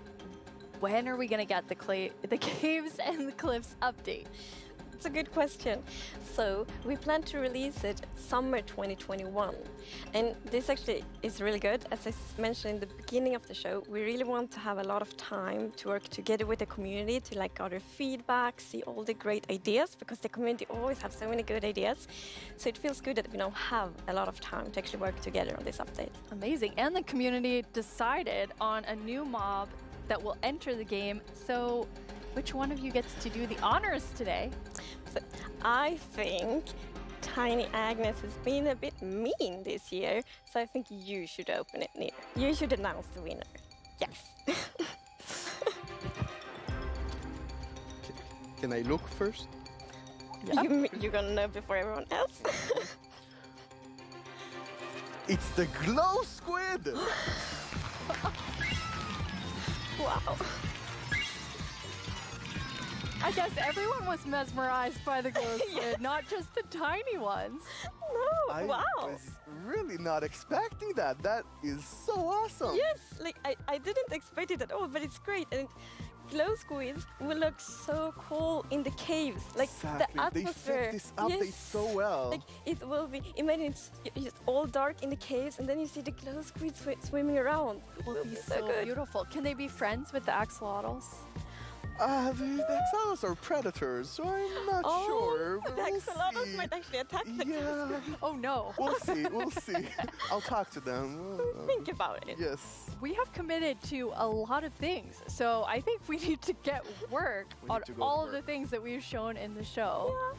For all of you watching, Minecraft wouldn't be what it is today without all of you. From all of us at Mojang Studios, thank you so much.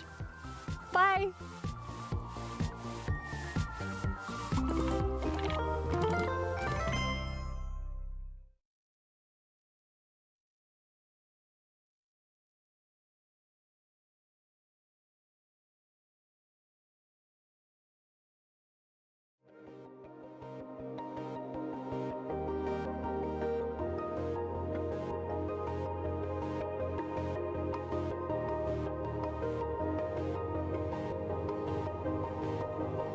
Bueno.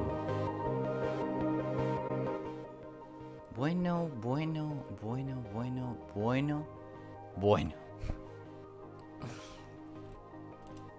Oh, shit.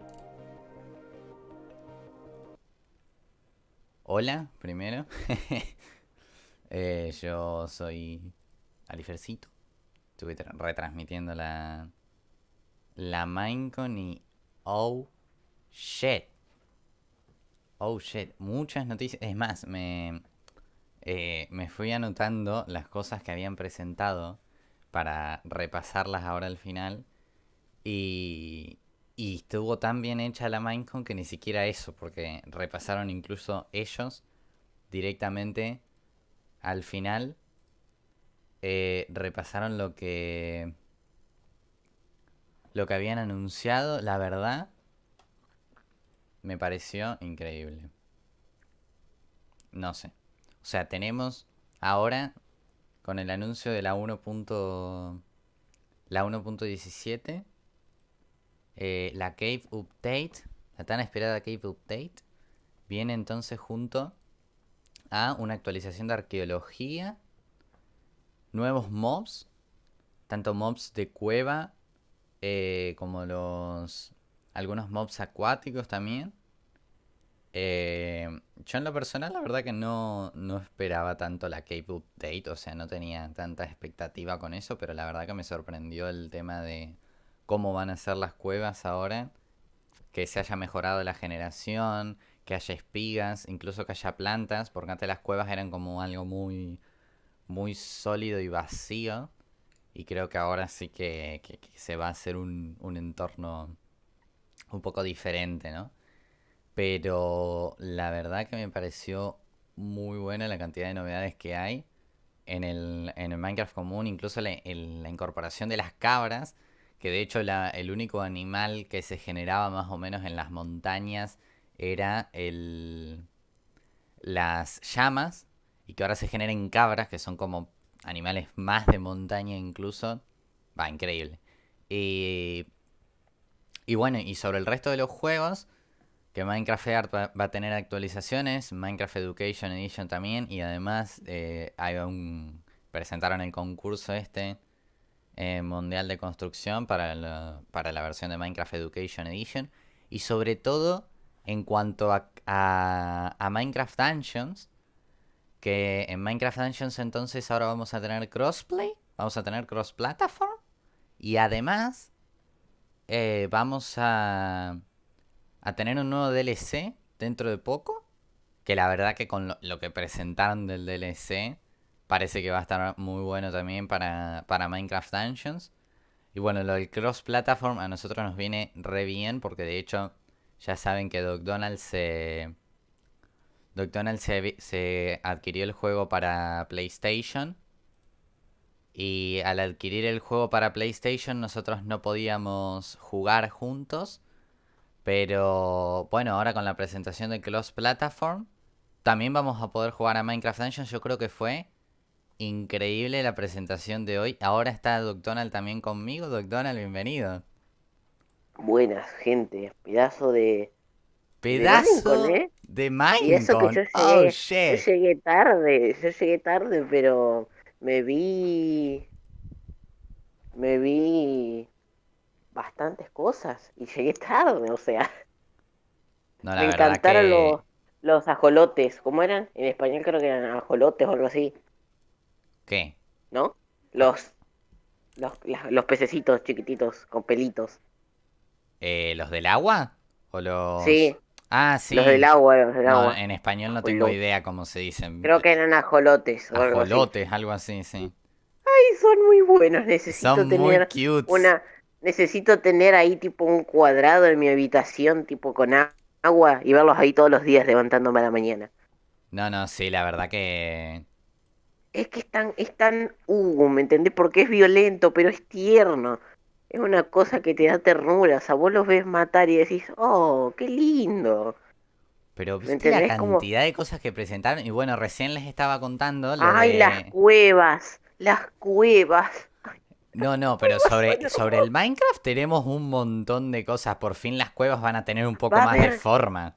Sí, al fin van a tener esas plantitas, ¿viste? Como, o sea, van a tener más de cueva. Va a haber Claro. cuevas.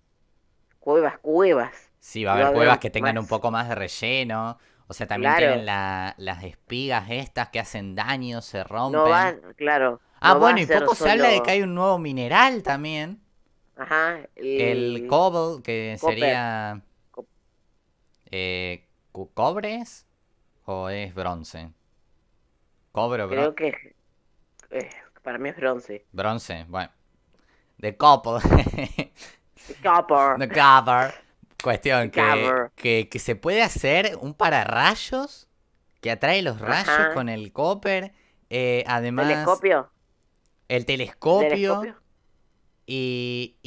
O sea, con los bloques se van degradando con el paso del tiempo. O sea, eso me pareció Sí, una está mecánica increíble. Está épico.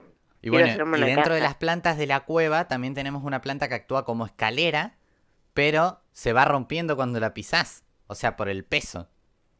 Es épico, es épico. Epicardio. Y al Flores. fin va a haber crossplay. Y va a haber, tardaron no, mil- cerrando el tema de Minecraft, no, pero Minecraft Dungeons va a haber cross-platform. ¿Para Oh my God. cuándo lo vienen? ¿Para cuándo va a haber el crossplay? No sé si dieron Flecha. flecha. No sé si No, dieron creo que no fecha, dieron creo que no fecha, dieron fecha. Pero Qué supongo que va a Dios. ser dentro de Quiero poco. crossplay.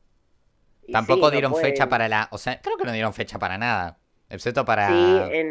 en verano del 2021 sacarían la vaina.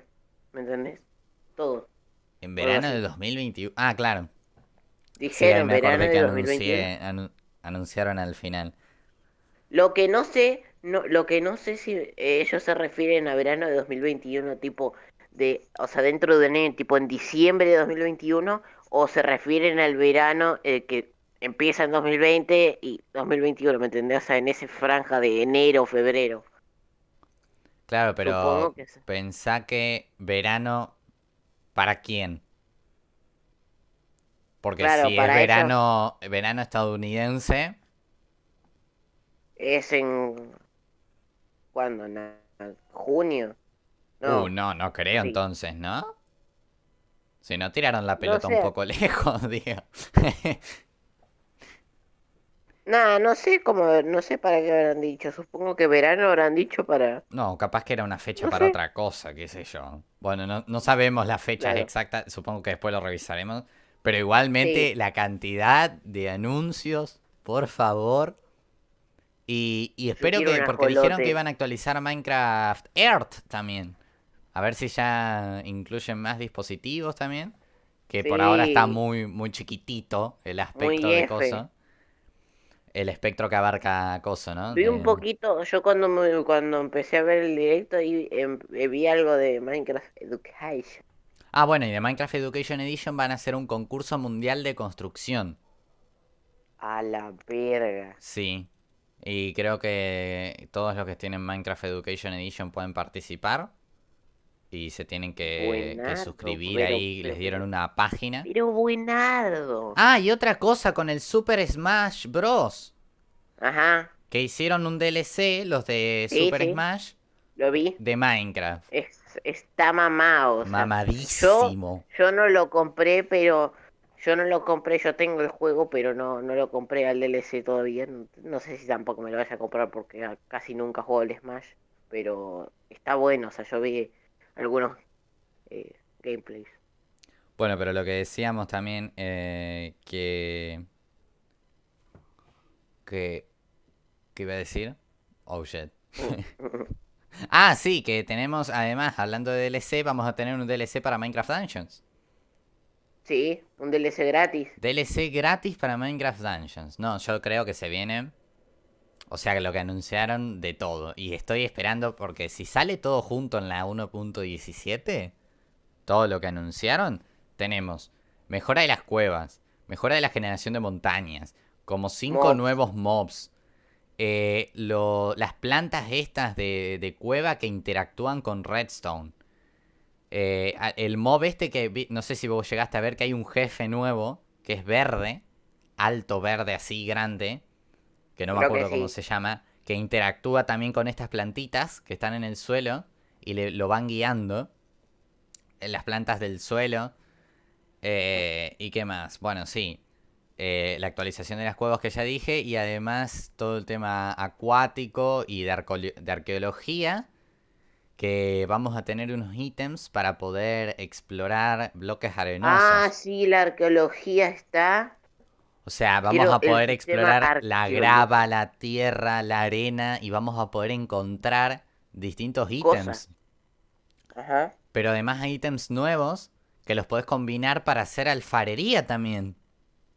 Porque ahora vamos a tener... Está muy bueno. Supongo que con arcilla será. Eso intuyo, no lo dijeron, pero supongo que será con arcilla.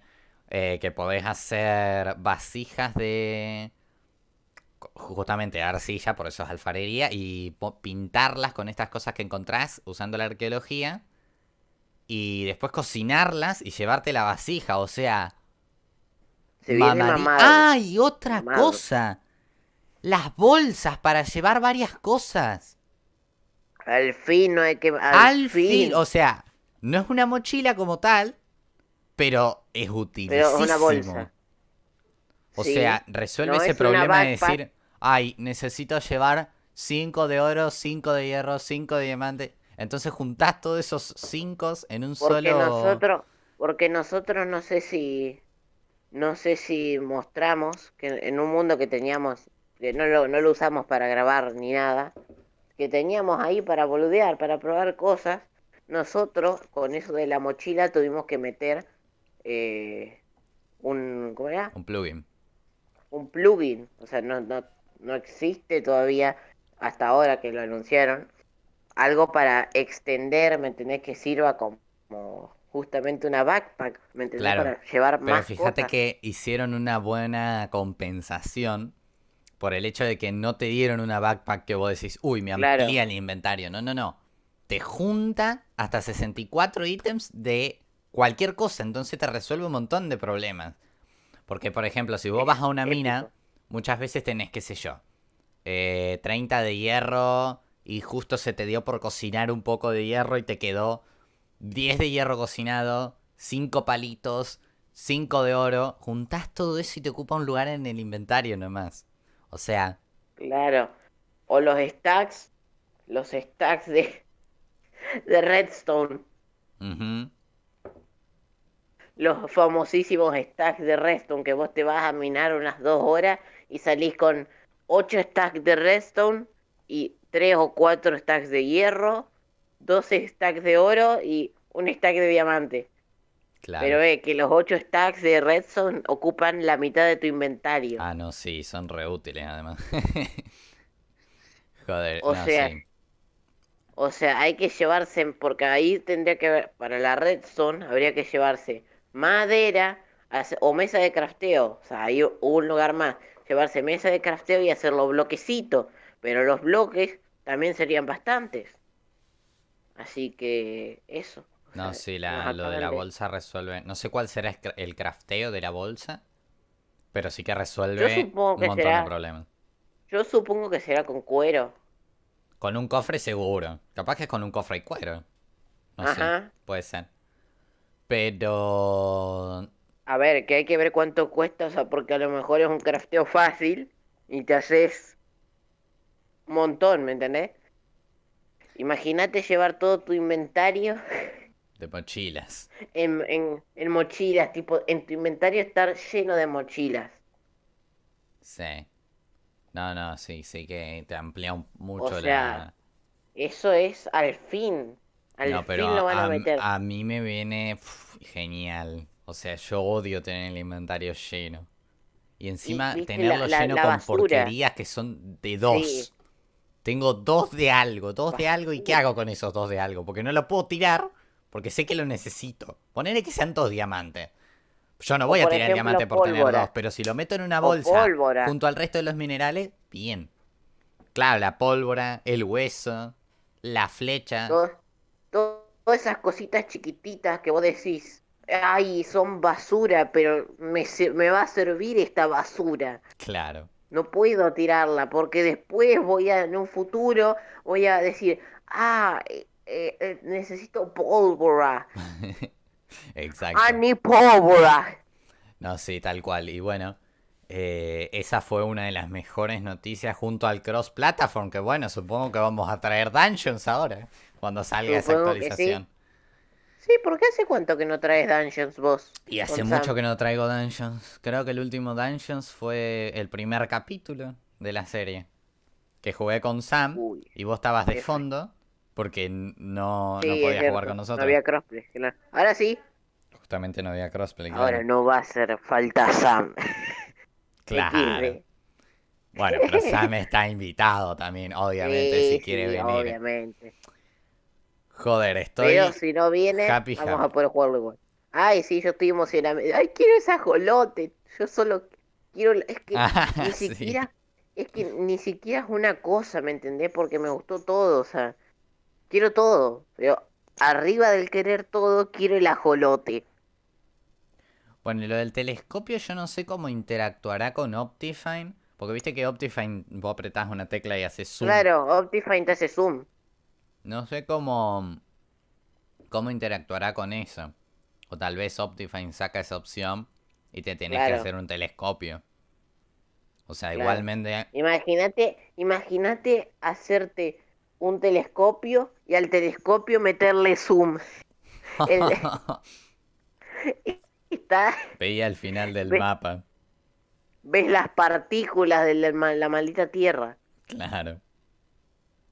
No, sí, pero bueno, si no es así, o sea, si igualmente el zoom te da los mismos resultados que el telescopio, yo Y supongo ahí, que jugaría sin ahí zoom. metieron un montón de cosas, porque ahora cuando, ¿cómo se llama? Cuando venga esto de la arqueología, en cualquier momento te vas ahí a un pedacito de tierra de arena y te pones ahí a ver cuáles son las posibilidades de lo que te toquen.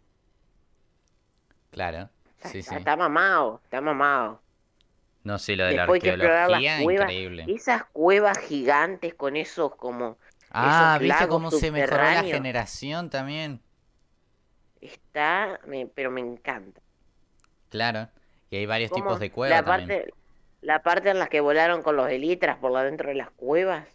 Sí. Al fin son cuevas, ¿me entendés? Porque yo me estaba cansando. Eran las mineshafts, las cuevitas estas que son chiquititas y puede haber un spawn. Y las cuevas estas gigantes que son que te caen creepers del cielo. Así. Claro. Eran estas tres. Ahora no. Y si no, Ahora hay tunelcitos más. chiquititos que no llevaban a ningún lado. Claro. Eran túneles que decía, oh, acá puede haber algo, una mancha o algo así. Y cuando ibas y era carbón y el final. Sí. No, bueno, y ya para también con el tema de la creación de mods y demás, mejoraron también la infraestructura para los desarrolladores. Así que supongo que eso va a incentivar a que se hagan más mods en las nuevas versiones. Ah, ¿viste eso del proyecto de que cambiaron una parte como de un barrio? Con Minecraft. Ah, sí, el Eso proyecto... Eso es otro nivel, o sea, por si el juego no sé, no te gusta, ahí tenés, boom. El proyecto Un barrio bloque totalmente sobre nuevo. bloque o algo así. Ajá. Block by block. Sí. No, genial. Está épico, o sea. Así que eso, tenemos Epicardo. cuevas, tenemos nuevas cosas de redstone, tenemos nuevos mobs, tenemos, y bueno, en el Dungeons Cross Platform, un DLC, un concurso en Minecraft Education. No, demasiado. La de hoy fue genial. El proyecto de block by block para cambiar ciudades o zonas. Zonas de la Que eso ciudad. que eso ya es en la realidad, o sea, Claro. está mamado, está mamado. El Minecraft vino y le acaba de partir toda la cara a los juegos de nueva generación que se vienen en noviembre. Sí. O sea, el Minecraft acaba de literalmente darle así una cachetada gigante a todos, ¿me entendés? Vino la PlayStation 5, pum, cachetada.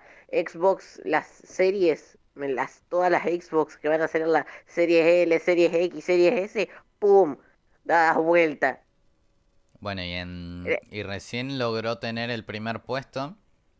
O sea, creo que durante toda la MineCon Estuvo primero en Twitch. Qué grande. A nivel de espectadores. Me encanta porque creo que todos los de Fortnite prácticamente se fueron a ver la Minecon. Qué bueno, qué bueno. Y bueno, obviamente el Just Chatting que está ahí arriba que nadie sabe qué mierda es. Pero... Ah, en la mitad de Just Chatting estaba también en la Minecon. También estaba en la Minecon, así que era todo... Todos Minecon. estábamos en la Minecon, creo. Deberían meter una categoría que se llama Minecon. Bueno, de hecho en Twitch hay una categoría que se llama GameCon. Aunque yo creo que más que GameCon tenés que poner la Minecon también aparte porque es demasiado para el body de una GameCon común. Pero bueno, eso. Al final duró 2 horas. 2 horas de un montón de noticias. Ah, y se aprobó. Ganó el bichito, el pulpo. El pulpo globástico. Claro, el pulpo con Algo lucecitas. El pulpo hipnotizador. Está mamado, está mamado. Está mamado. Hay que admitirlo. Yo voté primero a la vaca. A la vaca que atraía las cosas, las abejas. Yo ni voté XD. Ah, no, sí, yo voté a la vaca y le fue re mal a la vaca. La vaca la tiraron en la primera. La vaca fue la primera en desecharse. Fue como que yo cuando vi eso dije, uy, Alifer está XD. Pero estaba entre la vaca y el pulpo. Y bueno, yo voté primero a la vaca. ¿Qué hacía? La vaca traía ovejas y plantaba flores. Sí, tampoco era la gran cosa. Creo que... no sé, Creo pero que era obvio. Era cute la vaca. Y bueno, sería como una tercer vaca de las que ya hay. Vaca común, champivaca y vaca flor. Pero... bueno, también me gustó el pulpo. Que además yo creo que va a quedar muy bien con las cuevas acuáticas el pulpo ese. Así que bueno. Una Minecon con muchas noticias, muchas novedades. Supongo que subiré a YouTube algún resumen. Y bueno, gente de Twitch, los invito a seguir este canal. Y nada más. ¿Qué más se puede hacer en Twitch además de seguir? Vearon el directo, todo el directo para que desbloqueen. Ver el directo para ganar moneditas. Vean claro, el directo. para que Alifer pueda desbloquear las moneditas. Síganlo para desbloquear las moneditas. Claro, bueno, eso. Todo Síganme sea por las moneditas. acá en Twitch, también en YouTube. Y nos vemos en el próximo directo, que supongo que va a ser el martes.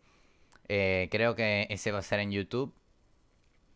Y nos vemos con Diversity. Y ya después, dentro de poco, en la 1.17. ¡Ay, qué bueno!